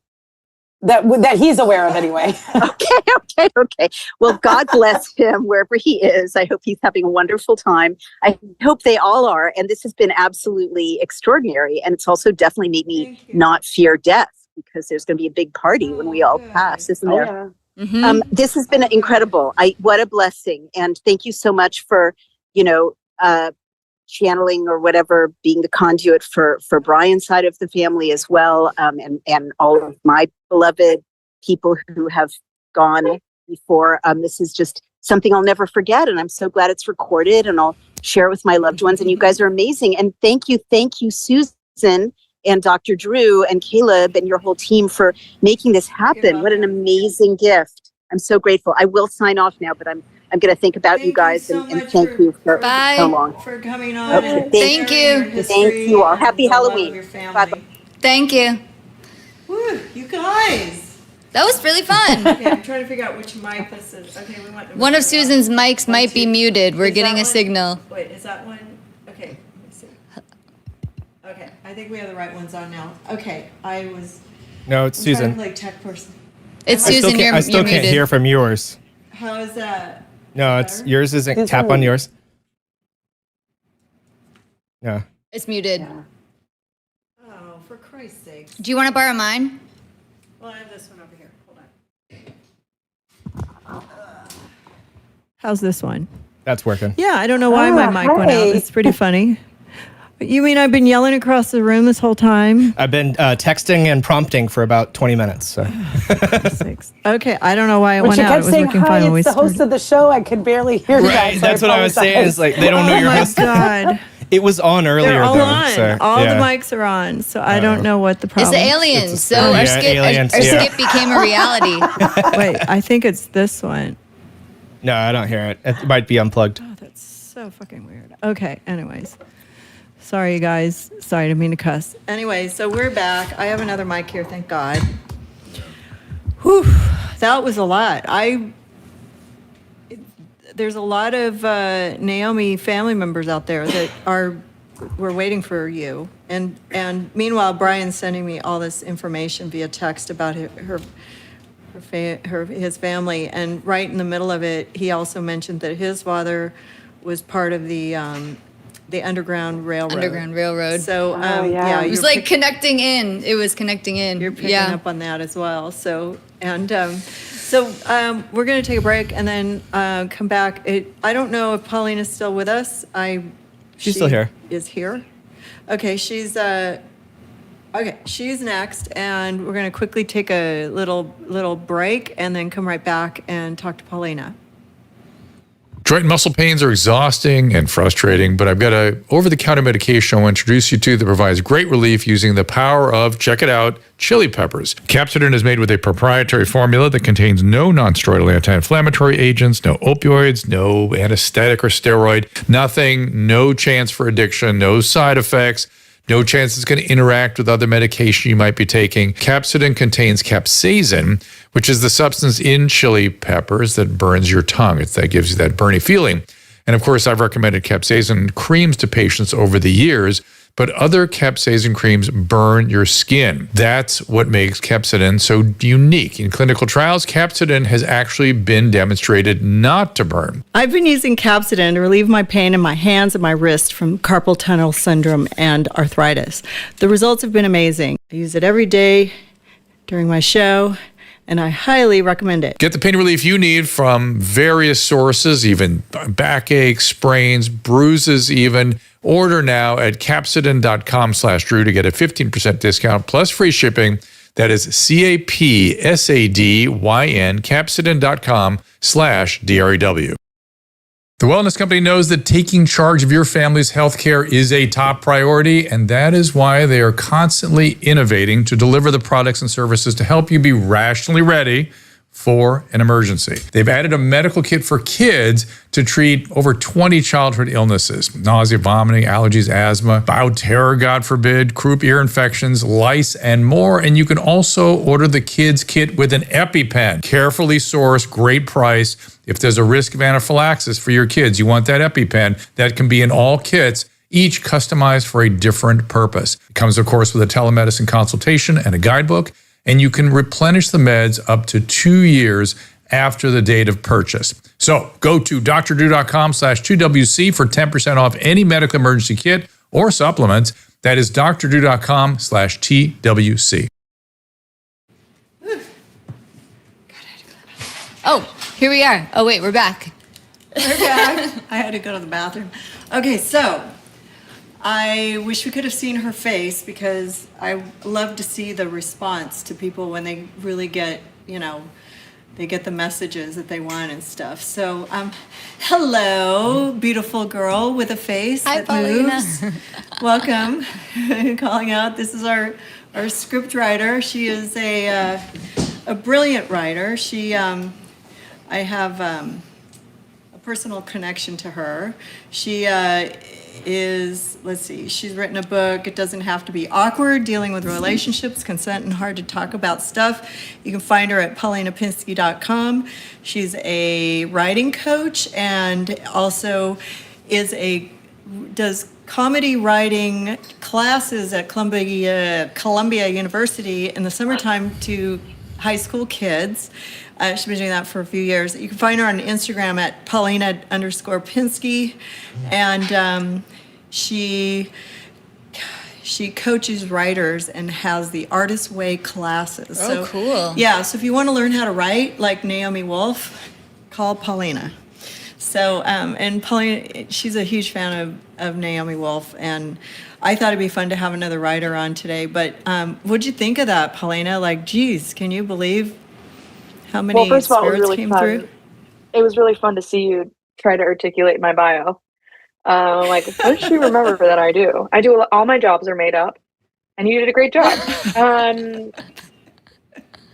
I thought it was beautiful. I mean, it's always fun to witness someone have their first reading. Obviously, my mom is very into clairvoyance, and so I was 8 years old when I had my first reading. So I am no longer a virgin in the world of psychics. So She's it's a fun frequent to flyer see like someone. I am. Yeah, by osmosis. We didn't go to church. We had Rebecca Fearing come to the house and tell me Elvis was a That's church. I think that's church. It is. It definitely bless her. established a sense of spirituality. It did. But it doesn't necessarily subscribe to dogma. I'm okay with. Yeah, but it helped you write a script about aliens crashing into the vessel, right? Yeah, the final product went through a lot of revisions, but you know what? The frame was there and it was executed flawlessly. So well done, everybody. Beautiful acting and commitment. I don't know if that's true, but thank you, honey. I really appreciate your time and efforts on that. It was really well written. Your father said, "This is really well written. This looks like something Paulina would do." I said, "Yeah, it wasn't me." So just so you know. But also, Cindy has some feelings about aliens too. So. Woo! I think Lauren does too. I don't know. I don't Yeah, want we're to going speak to for talk Lauren. about that. But first, I'm going to let them tag team for a couple minutes, and then let you, get your psychic reading, and then we'll discuss the aliens among us in Cindy's mind. Great. In my mind. No one else. All right, Lauren, you want to start? You want me to start? Up to you. You want to Are start you this in one? it? I'm Sure, not there okay. yet. Okay, I know. I'm like, that's why I asked you. I'm like, you want to go? Okay. No, it's okay. Okay, so let me just see. Well, I mean, honestly, Paulina, the first thing that just came into my mind really quickly was like dirt. I feel like I'm walking out. Like, I don't know if it's a farm or if I'm learning how to do sustainable living or if I want to plant, grow my own vegetables. I just keep seeing all this stuff that has to do with like growing food naturally and learning how to not have to rely on other people for that, right? Do you understand that?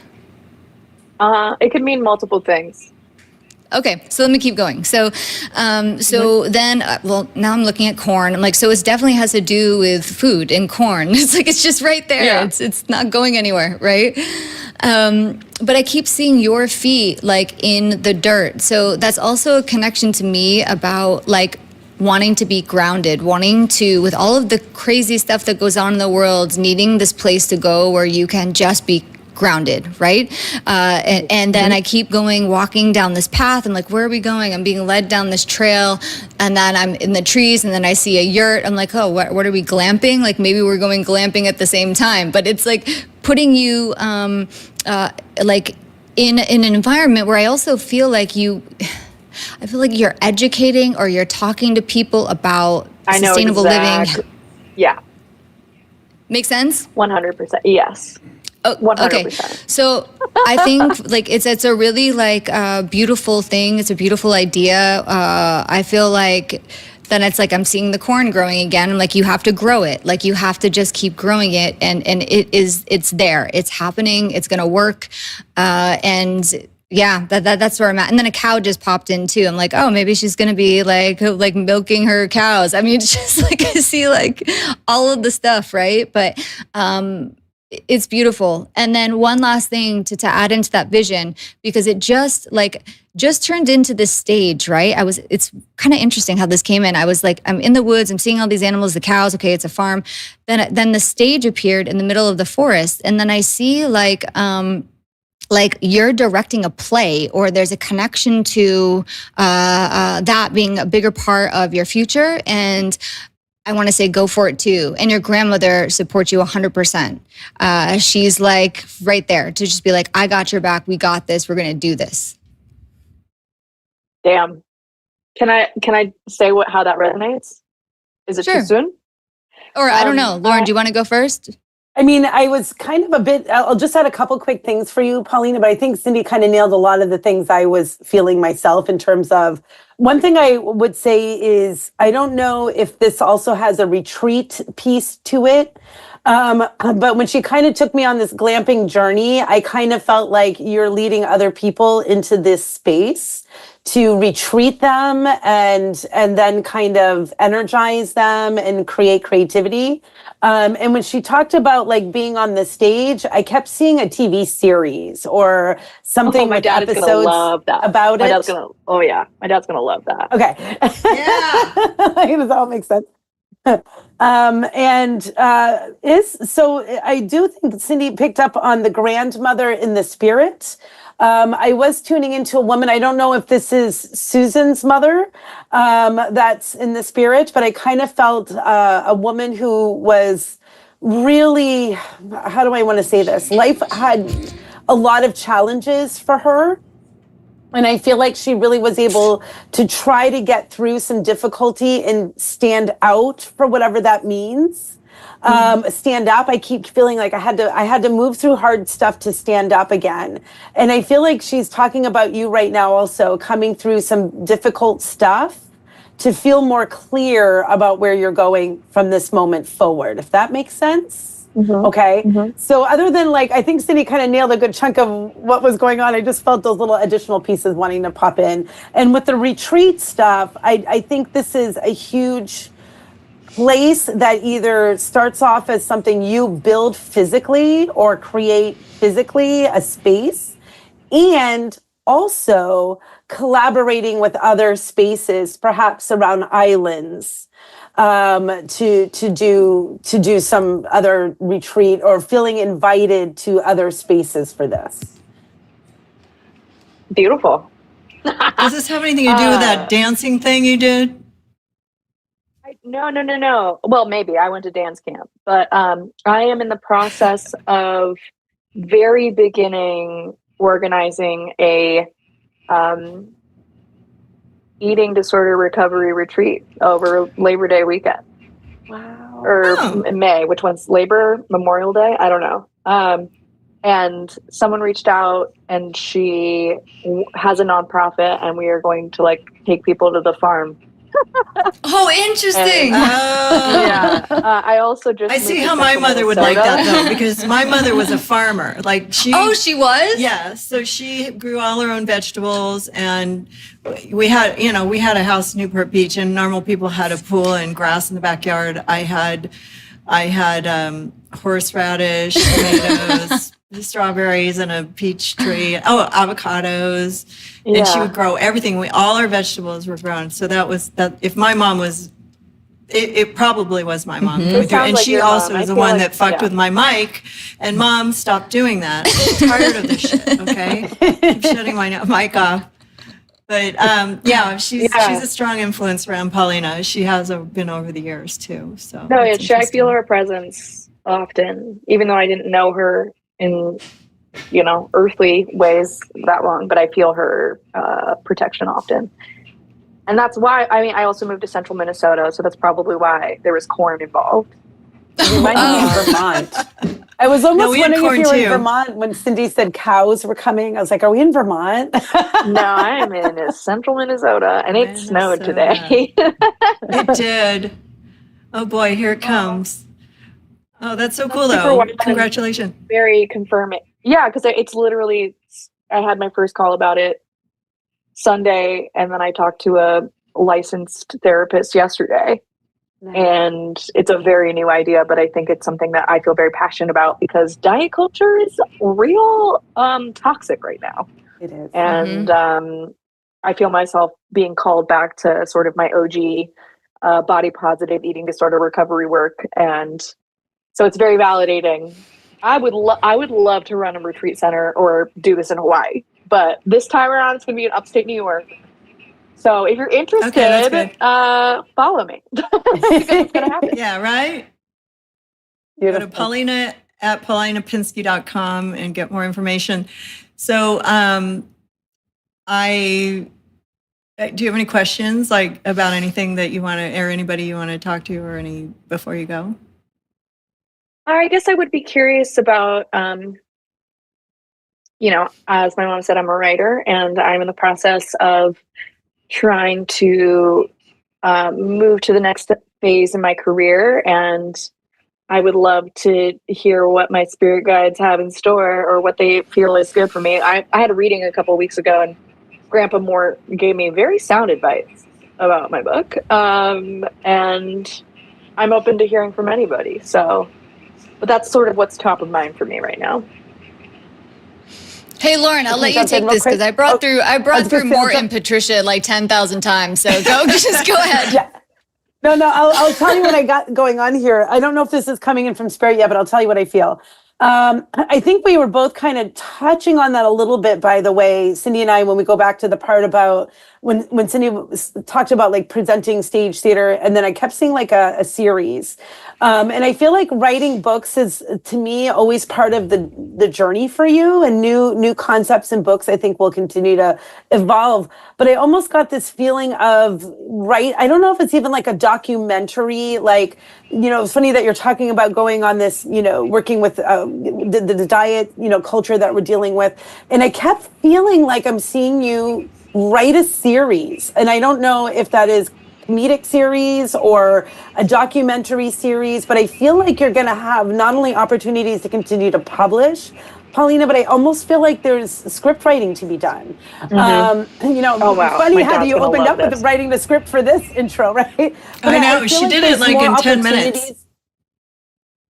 Yeah, I feel like there's going to be opportunities to collaborate and connect this out there. Now, the other part, I think, is also the teaching of writing, and also in that retreat format that is aside from what's going on right now, where I feel like you'll continue to write or inspire writing different ways. Again, being in the right scene, the right area for people to also feel creative. It's like watching when people go to Italy to learn how to paint, right? I feel like I could see you taking people to these, or even kind of going back to historical sites where Shakespeare wrote, or, here in Boston where, all the Edgar Allan, David Henry Thoreau and everybody in the places here is kind of going to those spaces that invoke that kind of energy. So it's almost like bringing that spirit into the work as well. I don't know if they're the grandfather, by the way, you said Morty, is that what we said his name was earlier? But there's a gentleman that kind of dances around me here in the spirit. And I feel like he's got this very lackadaisical, like, I've got some things to say kind of personality. And I feel like he had a bit of a mischievous nature. I think he was somebody who had a knack to feel like he was witty. By the way, I think he was always a gentleman with a joke. And I think he thought he was quite funny most of the time, even though some might be like, well, was that really funny? And I do think he inspires humor for you, Paulina. I think it's all about thinking off the cuff, moving quickly, letting the wit flow, and not holding back that wit, and really continuing to let this crazy off the cuff wit come out of you. And really, to me, I think this is going to change the trajectory of your long-term career in the most positive I want to know way. who this person To is. the point where I think you speak. I think you speak as well. Who is this guy? Who's this? Can you describe this person that's witty?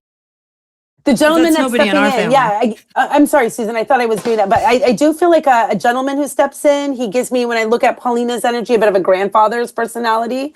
I feel like he was, yes, heavily unwell before he passed. There was definitely some illness issues that were quite extensive in his energy. But I think he kind of keeps pushing himself forward. He's like, I'm not going to go down so easy. You know, like he's got this really hard physical journey, but he's still plugging along really strong. I think I'm in my mid-elderly 60s, maybe 70s age passing. If he's in early 80s, he's kind of slogging along at that point. But he's so simple. Like, I feel like this guy, you know, kind of so simple. He really feels like I want a simple life. I keep hearing that so loudly. I want the simple life. So who does that sound like so far for you ladies? Mort. It is Mort. Okay. And so Right, Mom? That's Mort. Is that Morty? I think so, What do we do, but he Susan? was in his 80s, and he's related So to he's a her. little bit. Okay. No, Right. Grandpa So Susan, Mort had so many ailments. All like that's like It's Dad's true. constant He was refrain. sick, Is yeah. like, But he made it into his 80s pretty well. yeah, but he was Okay. the first grandfather to go. I mean, he was funny, sort of, I think, kind of.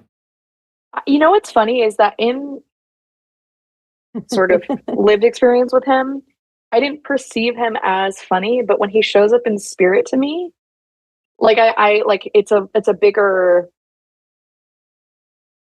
the playfulness to him that I think that maybe I got to see in a way that no one else did. Like I think that to Douglas and But it's Jordan was definitely like, don't spend money. a blood you know? relative. You guys feel a blood relative. and again, I can tell you what I sense if the evidence is leading you somewhere else. But the first thing he said is he's a grandfather to Paulina. So when I read Paulina, this is the energy I see stepping in. He says he's a grandfather. I felt initially like a 60s, 70s, but if he was in his 80s, he was still slogging along at that point, you know, still going along. Slogging along. That's a good word. You know, well, it feels like he's really struggling, and I hope that's not a negative. It's just like he tells me, like I'm pushing myself up every day to keep on going. You know, like I feel like he will was. live. Yeah, he had this. He was moving through illnesses, but he still seemed to like get along every day. You know, and I think there's a little bit That's of smart. Yeah. yeah, and I feel like he's trying to step through, again, sometimes different sides of the family, like the way I see my dad versus the way my brother sees my dad. We've got completely different dynamic relationships with that man, you know? And when I feel him stepping into Pauline, because we were communicating about the writing journey, you know, he really gave me that humor, that wit, that little bit of a toothy smile. So I don't know if at the end he was kind of cocky in a smile or had he started to lose his teeth a little bit, you know? And he talked about, remember, being very simple. I think he had a lot in his life. This is a man who I don't think struggled to need things, if that makes sense. Yeah. But I also don't feel like he tried to be overly extravagant about the way he lived. He wanted simplicity. No. He wanted ease. I want to kick my feet up at the end of my life and enjoy peace. Can I add something, Lauren? I just Yes, it just please. like this is it just was kind of coming in. I'm like, I gotta sort out what this is.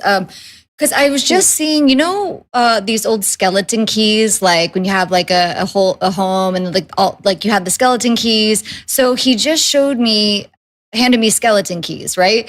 And then I was like, he took me up to this attic, and then I think it's Mort, maybe it's not Mort, but I'll just tell you what I'm saying. Then he took me up to this attic, and there was this like chest, and I like put the key in, and it opened up, and then I was like seeing all these old photos and things like that. But it has to do with like, did you actually, let me ask you first, do you have skeleton keys, or do you know why there is, does that make sense? No? That reminds me of my dad. Oh, okay, fine. Because it's weird. I was like, am I in an old Victorian house with the skeleton keys? Like I'm going up these stairs. Okay, so hold on. So maybe They somebody did have an old home. Okay. And then I'm like, what is going on? So then I go in, I open up this chest. I see all these old family photos. I see like photos from the military. I'm seeing like all these things. And then what he said to me was, sometimes you need to keep the skeletons locked up. And I was like, okay. So I was like, because it's like this tie-in to like, he's the one that's like, please don't write a book about our family history, but he's like laughing about it. But like, sometimes keep the skeletons, you know. So maybe he knew, Paulina. What do you I don't mean? know, He but knew? About Knew what? about Helene. Uh-oh. Uh-oh. You were going to write about this in your book. oh, Right? oh. I knew Paulina's face. Well, you can do whatever you want. They're dead, but you know, he's, you know. Maybe Well, watch okay. what skeletons you write about. Yeah, maybe that's what it means. From Helene. Because she told me I And could then write the about other- it in another reading. Oh, Or she- well, hey, well, no, but she's not saying it. He's saying it's it, already right? out It's there. not. It's not. already public. I don't even so know what it is, Oh, but interesting, because but I've there's- always wondered if he knew. Mhm. We didn't know if he knew. Oh well, okay. Do we know? You might know. Yeah, it's on the internet. So basically, Drew's mother was married before she married Mort, and she took it to her grave. Oh, some more. We found out when Drew Oh, was I didn't know that. in her 40s, and he was like one of the old. He was an old movie star, and she, you know, it sort of helped her career. But she was very young. She he was married. older, She and- married an alcoholic silent film star. He was 50. She was 19. Oh my And then god. she raised Whoa. So his anyways, son. we found out when Drew was mid 40s and the kids were, and then we were all like, well, do we call her out? Like, what do we do? And We didn't. we were all like, no, don't say anything. We'll just wait and see, you know, what happens. But then Mort passed away and we never asked him if he knew. I don't know if was he dead already when we found it? But anyways, I think he had already passed away when we figured it out or something. So I can't yeah, remember. that's, But it well, does. he knows now. So Well, it aligns with sort of the ethos of just like trying to contain it. You know, it's like It's keep more it- it's like very of that. Like, generation. but there's another thing that I was seeing too. It's like, you know, I'm kind of jumping back to when we were talking about like the farm and the retreats. And then I saw this area that was like fenced off. And then I saw a rage cage, you know, where you can just get like super angry and start like hitting things. I'm like, well, what is that? It's like, I feel like there's this part of this retreat where it's like, you know, when you can go into the woods and just scream really loud and just scream and scream and scream. And so it has to do with releasing like rage and releasing anger, and it's specifically for women, and it has to do with releasing all the rage around all of the like things that have been put upon us, like how we should look, how this and this, like because right. And then I was like, is he giving me that? I don't know. It just came in, but then I saw you going to a literal rage cage. Have you ever been to one of those where you like smash things with a bat and like TVs and stuff? I would love that. I would do well there. It must be a need to do on your to-do list. Yeah. That's Artist awesome. state. Full therapy. Well, listen, I think I'm going to let you go because your dad's going to come in and get some healing from Cindy, and we're going to talk about her predictions and her. Oh my God, something just happened on my restream. I swear. I'm sorry, Mom. We have to go. So she's messing tell with my Dad computer. Screen script writing is in my future because he's very excited when I write dialogue. So let him know. It's Yeah, serious. good. No, we keep telling you that you should do that. You did a great job, and give us your plugs again, where to find you and Great. Hi, I'm Paulina. I'm a writer, writing coach, and you can find my offerings on my website, paulinapinsky.com. January 2025, we're going to be going through The Artist Way, which is a 12-week spiritual workbook meant to unblock creativity, written by Julia Cameron. This will be my 9th time leading a group of people through that book. So if you have heard of this book, feel creatively blocked, want to connect to your inner child, come join us. I have a referral code. If you bring a friend, you both get a discount. So that's pretty cool. And I also write the Substack Newly Sober. So if you are sober curious or sober or struggling, head to Substack and subscribe there. And you can find me on Instagram at Paulina_Pinsky. So yeah, that's all I Very well got, I done. think. Thanks, Paula. Thanks, Paulina. Thank Love you. you. Bye, Paulina. Love you too. Bye. Bye. So now we're going to try to change the, what's going on over there? Oh, that's just a pumpkin. Okay. Hey, Drew. Oh my God. I can see the side screen. That's Drew right there. Oh my God. His head. Okay. I think he went to sleep. I don't know. Is he? I want you to come over here. So when we were getting into the pandemic, we literally we were all together, Cindy and Drew and I, and we where's that pandemic writing thing, Drew? I think it's the pandemic information. I mean the automatic writing that Cindy did that you outlined. So Cindy has this craft. She can sit down with a piece of paper and just journal psychic events that are going to come true in the future. And I hope they don't come true, most of them. So. Yeah. And she doesn't hold back. Here, I'm going to have you sit down, Drew, because I know this really, really like intrigued you. And you go ahead and interview, and I'll tell if you have questions. okay, so we're sitting. She just sent this to me on May 31st, 2020, and she was able to sort of foresee the future. We have a bunch of them, which she sent one in 2023 and 2024. We've had several of them, but You're the only two people I send these to, by the way. I don't send them to anybody else. I don't talk. I don't. I mean, I want you to. You can. These are the ones you.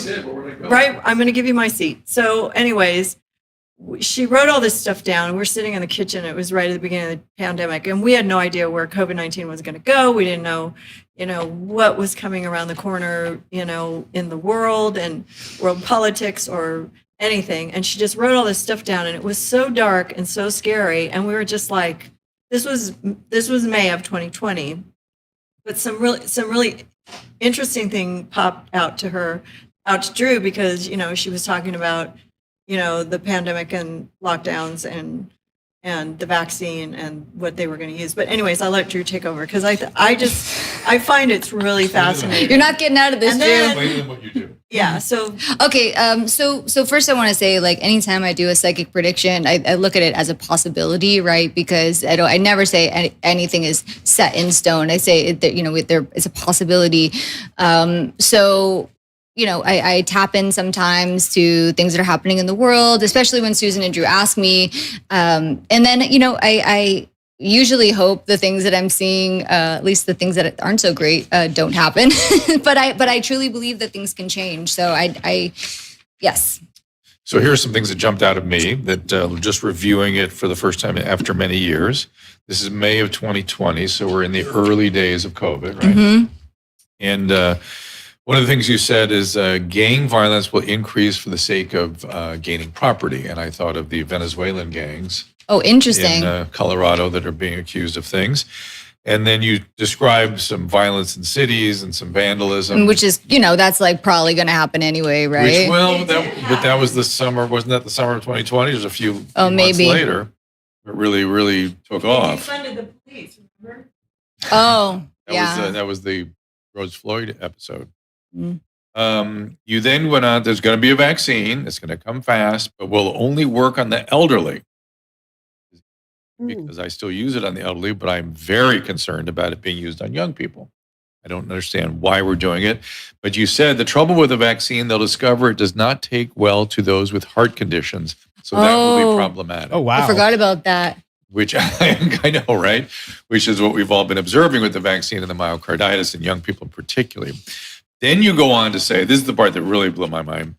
I feel there's going to be a drug that stops the symptoms completely. In other words, you don't eradicate the virus, you suppress the syndrome. It's interesting because this is Cindy's words. I can't quite understand how, I feel like it'll be some new emerging, blah, blah, blah. It's interesting because I can't quite understand how two drugs become one, but they filter onto one another or something like that. I think it works. That Paxlovid is 2 medication. It is 2 antivirals in 1 medication. So there you are. You take 2 of one antiviral with 1 of the other twice a day for 5 days. So, and that was a long time before Paxlovid came out. Yeah. That was like 2 years, I think, before we had that.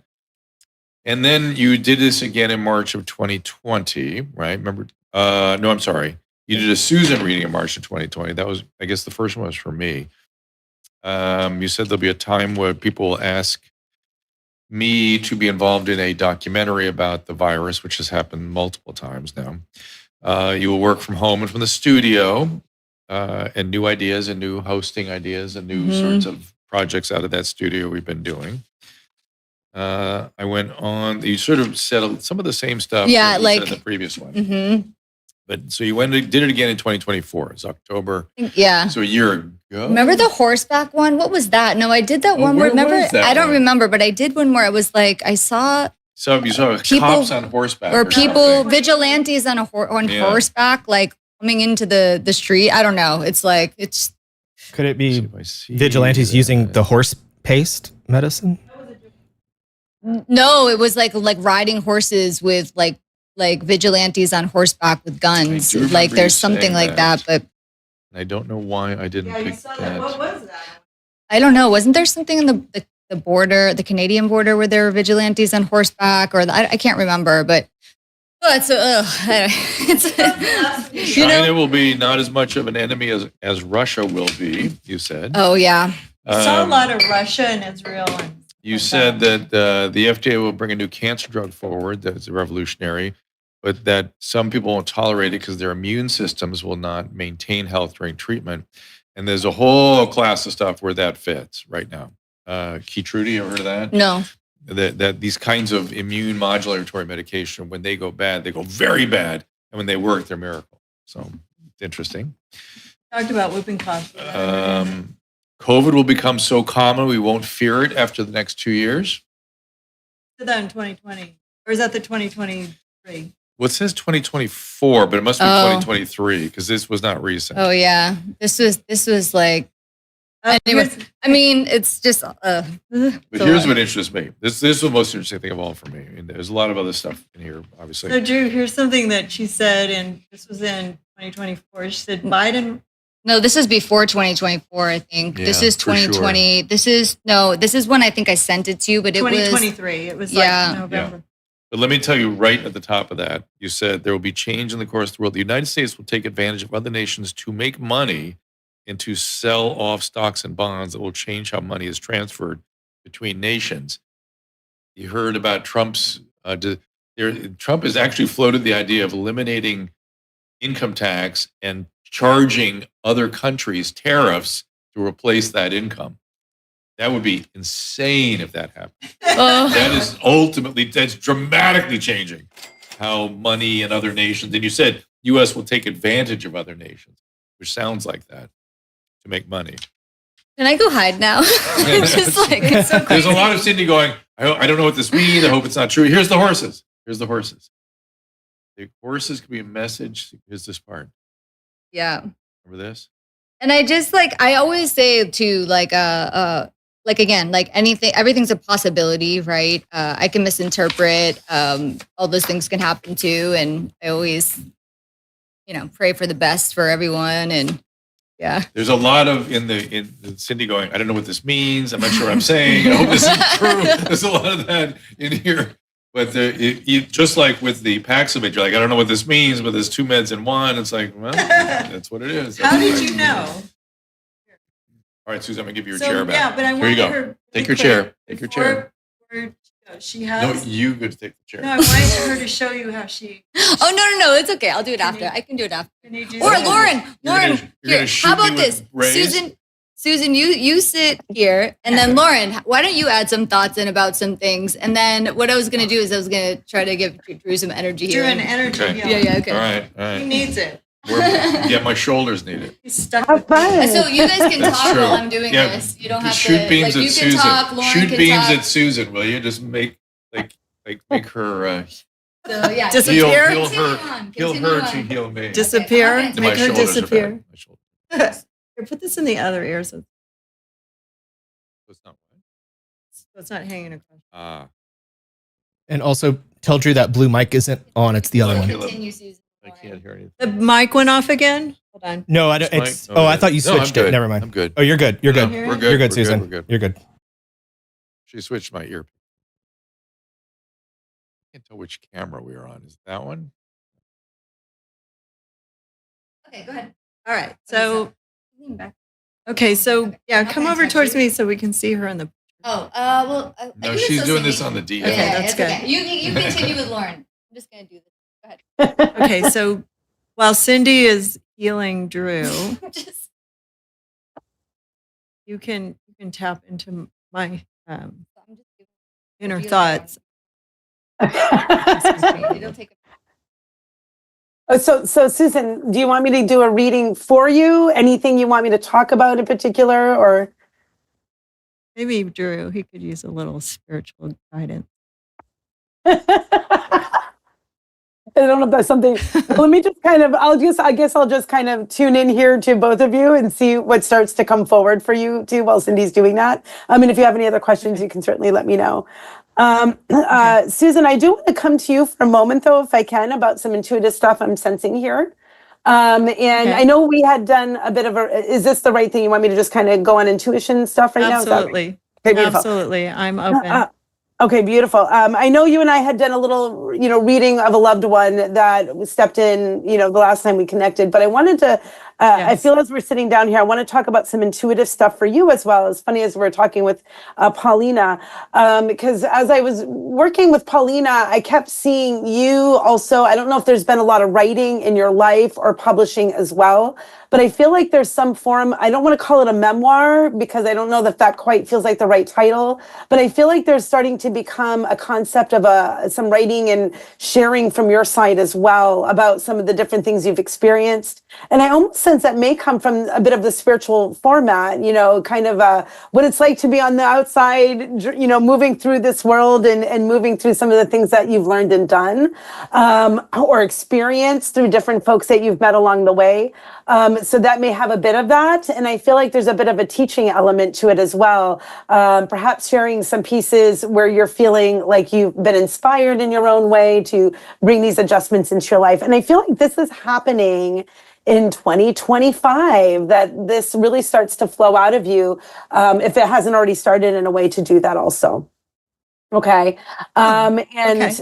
I'm kind of excited because I feel like it doesn't change the endeavor that you're on now, working with the podcast and other things, but I feel like it gives you a different personal piece of your own that seems to step out here, that really gives you like a sense of your own voice in its full form coming forward. So I'm really feeling excited about that endeavor for you, and to see where some minor collaborations that might come in with that as well. Okay. Right. Any questions around? I'm not much of a writer. I need Paulina to be my ghostwriter. Sure. Well, you may have that as well. I often feel like there's a lot of people who say they can't write, but you birthed a writer, so it's in you somewhere. I did birth one. Yeah. She's amazing. She's a sweet soul. My God, I'm so excited to have connected with her a bit today. And I do feel like there is also a gentleman I want to connect you to. This does not feel like the similar man that we worked with the other day. So if you're open to that, I'd like to bring this forward. Sure. So wait a second. My pleasure. I think I got a bit confused earlier to who Morty. So Morty, that's Drew's father. Is that right? Drew's father, yes. Okay, perfect. So Drew, I don't know if you got some of that message in there earlier from your dad, but I feel like this is not the same guy. And so I want to understand if either of you two maybe understand this gentleman that wants to step in. But I have a gentleman that I feel leans a little bit toward you, Susan, here. I get the feeling that he passed in a bit more toward his older times, also like a 70s, perhaps 80s. And I always say wiggle room. If I'm off by 30 years, we're off. But if it's just, a small amount of decade based on how they hold look. you to it. Yeah. Well, I mean, hold me to some of that, right? Because we want it to be as accurate as it can be. I also feel like I'm dressed in very much like a sport coat. And I feel like he had, this is a very strange feeling, Susan. But I don't know if he had struggles falling, holding himself up at the end. But I feel like there's some kind of a physical fall that may have caused, like sometimes when an older person falls and kind of hurts their hip, it almost triggers the passing. And I'm feeling like there was some physical issues similar to that, where his body's, his legs aren't holding him up anymore. He's giving me kind of this, tripping vibe. And then I feel like I'm I'm now feeling ready to transition or to make my way to the spirit world. Do you see that make sense to Okay. someone you understand? Not me. How about you, Drew? 1,000 of those. Is that Morty? No, I've just treated so many. Those are all So his that's happened patients. too. Oh, well, as a doctor, Am I- you run into a, I feel Yeah, like I could this see comes- that happening. Okay, so just to be clear though, you two, I feel like I want to come close to the family here. I believe, or someone that we might know. So Say you're no. being attention by, and I like the smell of your No, hands. no, no, you don't have to feel anything. So, not yet. Do you feel No. relaxed? I do feel relaxed. beautiful. Sometimes it's just relaxing too.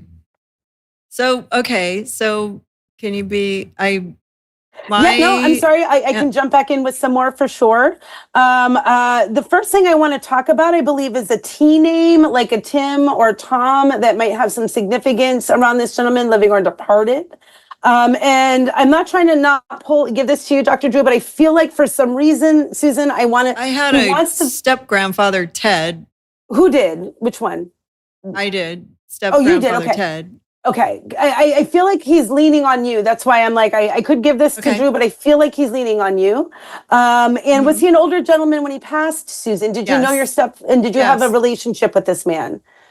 I mean, I knew he was my step grandfather. Like, I never met my real grandfather, my grandmother's husband. Okay, good. I just He want to make died sure young. as a step relationship, you're okay to connect with him, that he's someone you're happy to work in with and receive. Sure. And just sometimes they bring in a message that they want to share or healing that they may want to offer. But the first thing I sensed here, was he that older? Was he in that 70s, 80s age range as well when he passed? Yes. Okay. He died before my grandmother. Okay. And do you understand him feeling very heavy? I want to kind of maybe go back to some of the evidence and make that a little bit easier. He felt very heavy in his legs. So I don't know if he was able to walk in the end of his life or they're congestive heart issues, but I feel like he shows swollen legs. And that's where I was perceiving a sense of fall and struggle. Do you know if that was something that was an issue? Well, my dad had congestive heart failure. We just don't know about Ted. Ted, but I know my grandmother fell, and then that's how she died. Like her so death we might be blending was them a little centered bit. around Okay. a fall. Yeah. Okay. That makes So sense. That's why I was Ted thinking is- of. Yeah, sometimes we get a little bit of the two of them communicating at the same time, right? So Ted is the husband to the grandmother who had the fall at the end. Okay. Yes. And I don't ever like to make assumptions, but I have a stepdad. He's pretty cool. I feel these two show a sense of love with each other. Do you see that? Did they get along okay? Does this matter? Wait, say that again. I was watching. I know. I'm like, I'm so sorry. I'll give Susan. Say it again. Say that again. No, sometimes okay. it just makes you relax. So I feel like these two got along well with each other, Susan. Is that true? Oh, The yeah. stepfather? They were together. Okay. Yeah. Yeah, because there's almost a sense of being in spirit, a bit of that inseparable energy. Like, together, Right. they seem very together. But if it's your mother or your grandmother, your mother who passed with the hip issue, yes. Then My grandmother. Your grandmother. Okay. Then I want to connect here, and hopefully you knew her well, because the sense of the fall, I need to speak of when that fall happened. I feel like she wants me to talk about the peace she now felt being able to transition. But I hope the reason I'm saying I hope is that there was a good relationship here, because I feel like she wants to share love with you, and nice. kind of put a bit of an arm around your shoulders to let you know, I've always got you. I feel like she's always got your back. Do you know that she was that kind of person? She's been coming through a lot lately. She didn't before, but when she was, she was like 95, and they put her in a home, and then I talked to her, right before when she ended up in the home, and she was very alone, and I had 3 kids. I had 3 little kids at the time. I lived in California, and she was in Ohio, and she fell, and she was she felt loneliness, and I called her, and, just to see how she was doing. And it was the first time I ever heard her cry. She was crying on the phone, and just like, she's like, I'm alone.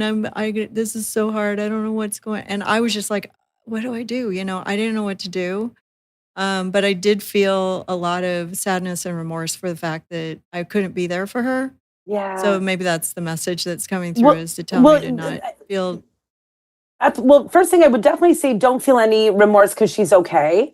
Again, the way she connects to this Tom is from love. So I hope you know that they are reunited in that way. But this kind of reminds me a little bit of what I felt with Naomi's grandmother similarly, is that she's the guardian to you. She's the one who's looking over you and kind of giving you some inspiration flow and really, again, taking care She of, was the strong of your woman in the back. family, like Naomi's grandmother, and she had even though she wasn't super well educated and well read, she was the matriarch of the family. And, Beautiful. and she had really made a good life for herself. She considered herself a businesswoman. So Well, she was very. You guys are a lot alike.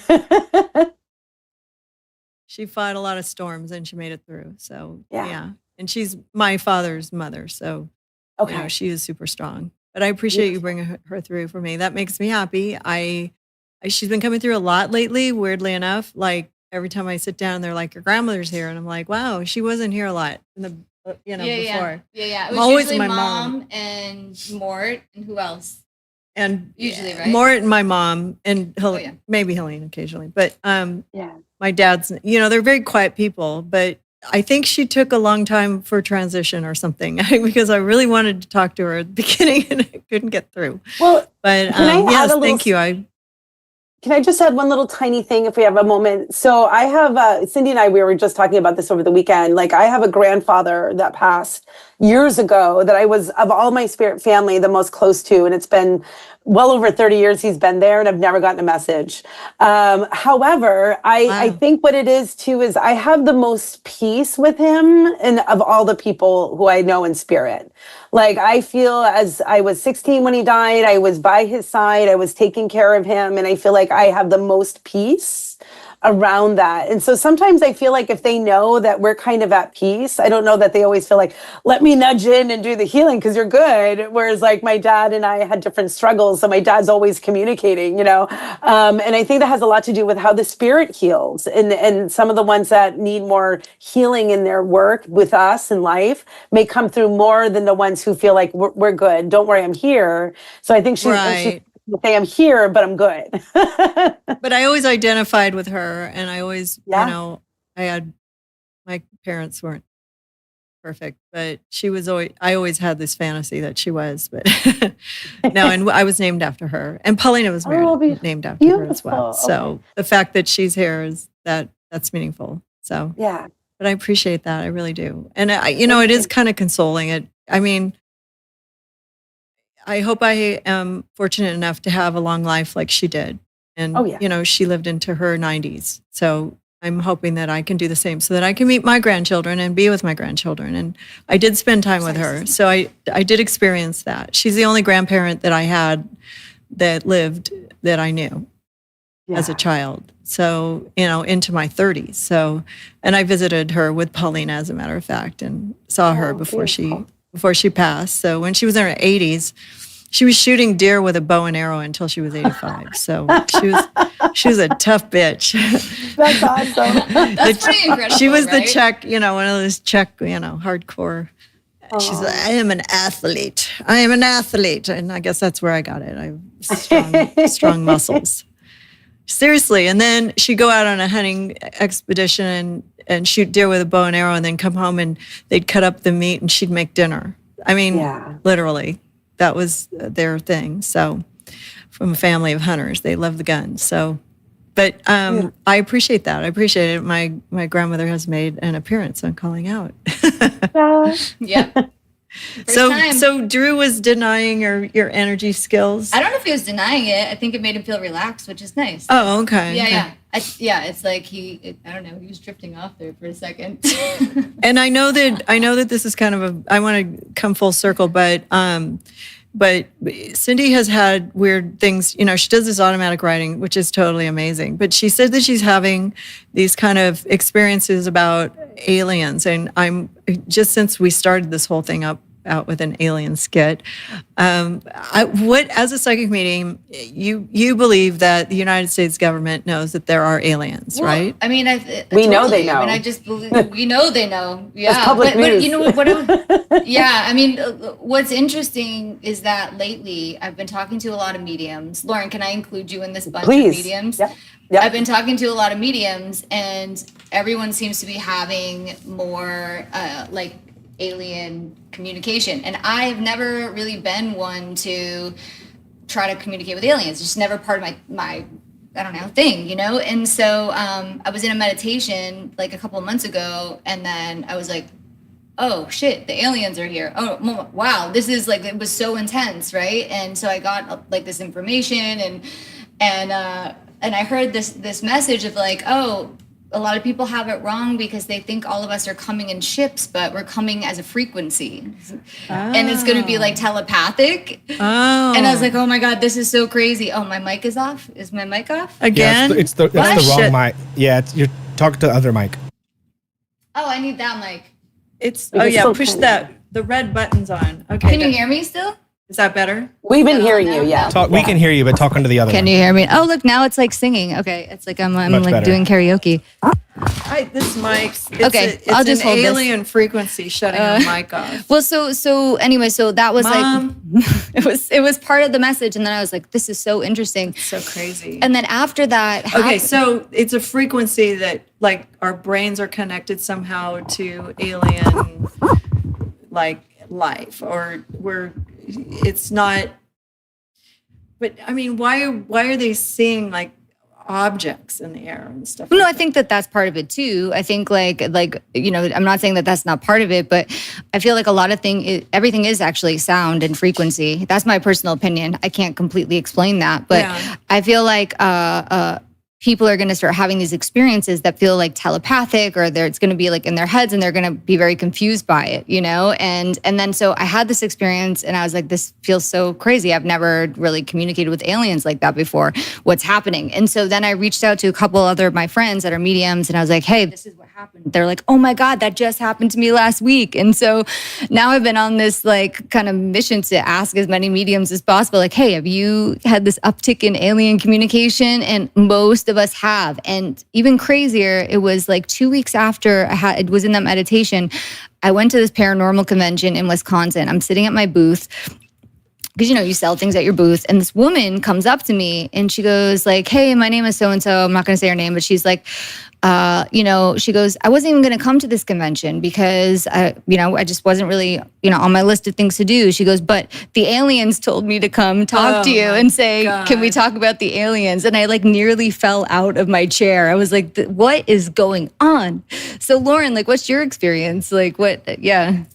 Well, I mean, loosely what I would say as Cindy knows, I've traveled also to some pretty far off places in this world, and Peru being one of them, where there's a lot of ET energy. I think they've always been a part of our culture. I think they've always been here for centuries. I think when we travel some of these ancient sites, we're seeing, you know, there's an Egypt temple, the Temple of Osiris, that actually has a hieroglyph that's thousands of years old, where you can see a spaceship and you can see a helicopter and everything imprinted on it. So I definitely think these are energies that have been a part of our society, our life, and our consciousness for a very long time. I definitely think, though, we're seeing this uptick in the communication, as Cindy says, a little bit more telepathic, or other people who are channeling these energies. I've had moments where things have come through my work as well from their voice. And I do think they're here to help us, to guide us, and to bring, hopefully, the world back to the place of the heart, and not this exterior world that we're living in, because I think their consciousness is more elevated than the human consciousness at this time. Mm-hmm. Does that explain that? I agree. A little bit? But it's more of a vibration than actual beings. Like, well, I think it's like this too. It's like people talk about Bigfoot. They talk about all these things, right? Like why do some people see Bigfoot and other people don't? I think Bigfoot's an interdimensional being. I think they're like that. That's kind of the thing. Like if you're tapped into spirit or frequency and you're tapped into that frequency, you're going to see those things. If you're not, then maybe you won't. So and seeing is a clairvoyant experience. So, right. So like some things might manifest as an image to people because they're more clairvoyant and they experience the spirit world or these beings through pictures. Others might be more clairaudient, which is the hearing. So they're going to get the downloads through, it sounds like you're talking to yourself in your mind, but it's not you, right? Some people feel. So there are all these different ways that psychics, mediums, people feel these frequencies. So I think that all of the things are entirely possible, and you will perceive these frequencies, like in the way that is best suited for you at the time. But I just thought it was super interesting that all of these mediums have been like, oh my gosh, I'm talking to aliens more now. I'm like, what's going on? They're here. That is so crazy. Yeah, it's interesting. No, I mean, you're more attuned to what's going on, and there's like some theories that there is another universe, and that it's sort of like how we have the iCloud. They say, that this is not something new, where everything gets uploaded to somewhere, that we're being, we're all sort of in this together. There's actually another alien life iCloud where everything, we're connected on some level. And maybe that's also has something to do with the way our ancestors come back and communicate with us. Maybe they're in some kind of level of this iCloud universe in between, and they can work through your brain because your brain is more conducive to that. You have more of a right brain than a left brain, because some people say that, people that are like ambidextrous have better psychic abilities and stuff. Oh, well, okay. Are you Interesting. ambidextrous? No, definitely not. Yeah, but learn But how what to I was write going to with both say hands. well, Lauren just got possessed. Did you hear Yeah. that? Lauren just got possessed. The Oh, what mics happened? are acting up. Oh, See, it's aliens. No, Fucking just kidding. aliens, I swear to God. But what I was going to say is like a lot It of happened to Jack put with that guy named Jack Pozoziak's mic yesterday. He was being infiltrated by aliens during our show. So I guess that means that since her mic is kind of... Is it time to go? Is that it? Yeah, it's telling us something. No, but I love your theories. I love it. I love your mind. I love the way that you use your mind for good, and you look into these types of things. You're not closed to it. You're not afraid of it. I mean, when you wrote the automatic writing for us, I was just like, God, this is so dark. Like, how I wouldn't be able to sleep at night, But I remember when you were in my pool house, and we thought we had a ghost out there. All the other psychics were afraid to sleep out there, and Cindy was like, I don't have a problem with it. I'd do it. So, Kaleb, I think Lauren's mic has just been taken over by my mother. I hear Lauren. We're not. Can you hear me? Yeah, you're all scratchy too. It's time to go. So it's something with That's what your internet. happens. Yep, must be time. My internet? Yeah, it must be 'cause she's time. clear over So here. I'm just. It's clear. Okay, so it's just coming through our mic system, which, oh God. But anyways, we have a couple of mics really close together here, so you never know. Yeah, so I want to just tell everybody that Lauren Rainbow is available for psychic reading at laurenrainbow.com. It's pretty straightforward. You can find her on Instagram at Lauren Rainbow Medium, on Facebook at Lauren Rainbow Medium, and YouTube Lauren Rainbow. Do you have a YouTube channel or YouTube show that you do there? Or? Yeah, just Lauren Rainbow. Okay, and then also Pinterest. She has a Pinterest, Lauren Rainbow Medium. I wouldn't worry Yeah, about if you that want to one get as a reading. So yeah, reach out to her if you want to give a nice gift for Christmas to one of your loved ones who needs closure, or just wants to pick me up to be told that they're wonderful people by their grandparents, and there's love around them. Give her, she's very helpful. She did tap into my friend when I lost him recently, and I'm not going to tell anybody who it is because it's not somebody everybody knows.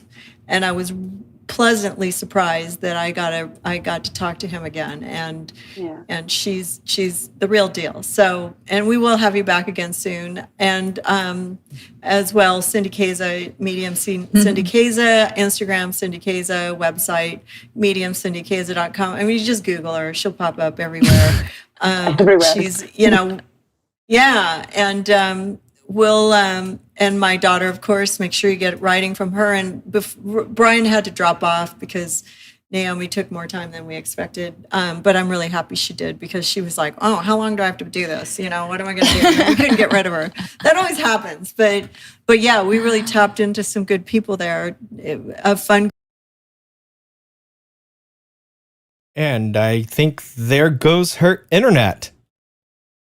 Right on time. Well, thank you guys, everybody, for coming up to the show. I think that Susan is now gone, so I'm going to close this show out with a happy Halloween. Thank you for showing up, Lauren.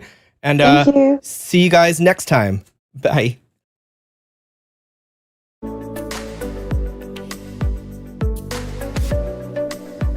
I'm excited to bring you a new product, a new supplement, Fatty. I take it. I make Susan take it. My whole family takes it.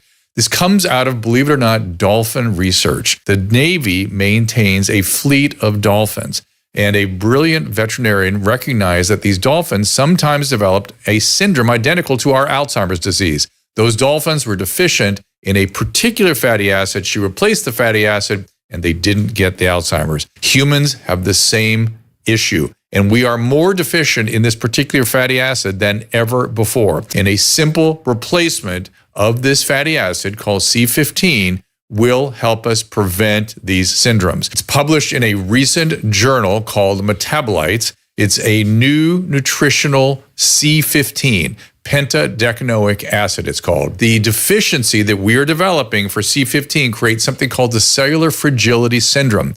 This is the first nutritional deficiency syndrome to be discovered in 75 years and may be affecting us in many ways, and as many as 1 in 3 of us. This is an important breakthrough. Take advantage of it. Go to fatty15.com/Dr. Drew to receive 15% off a 90-day starter kit subscription, or use code Dr. Drew at checkout for that 15% off, or just go to our website, drdrew.com/fatty15.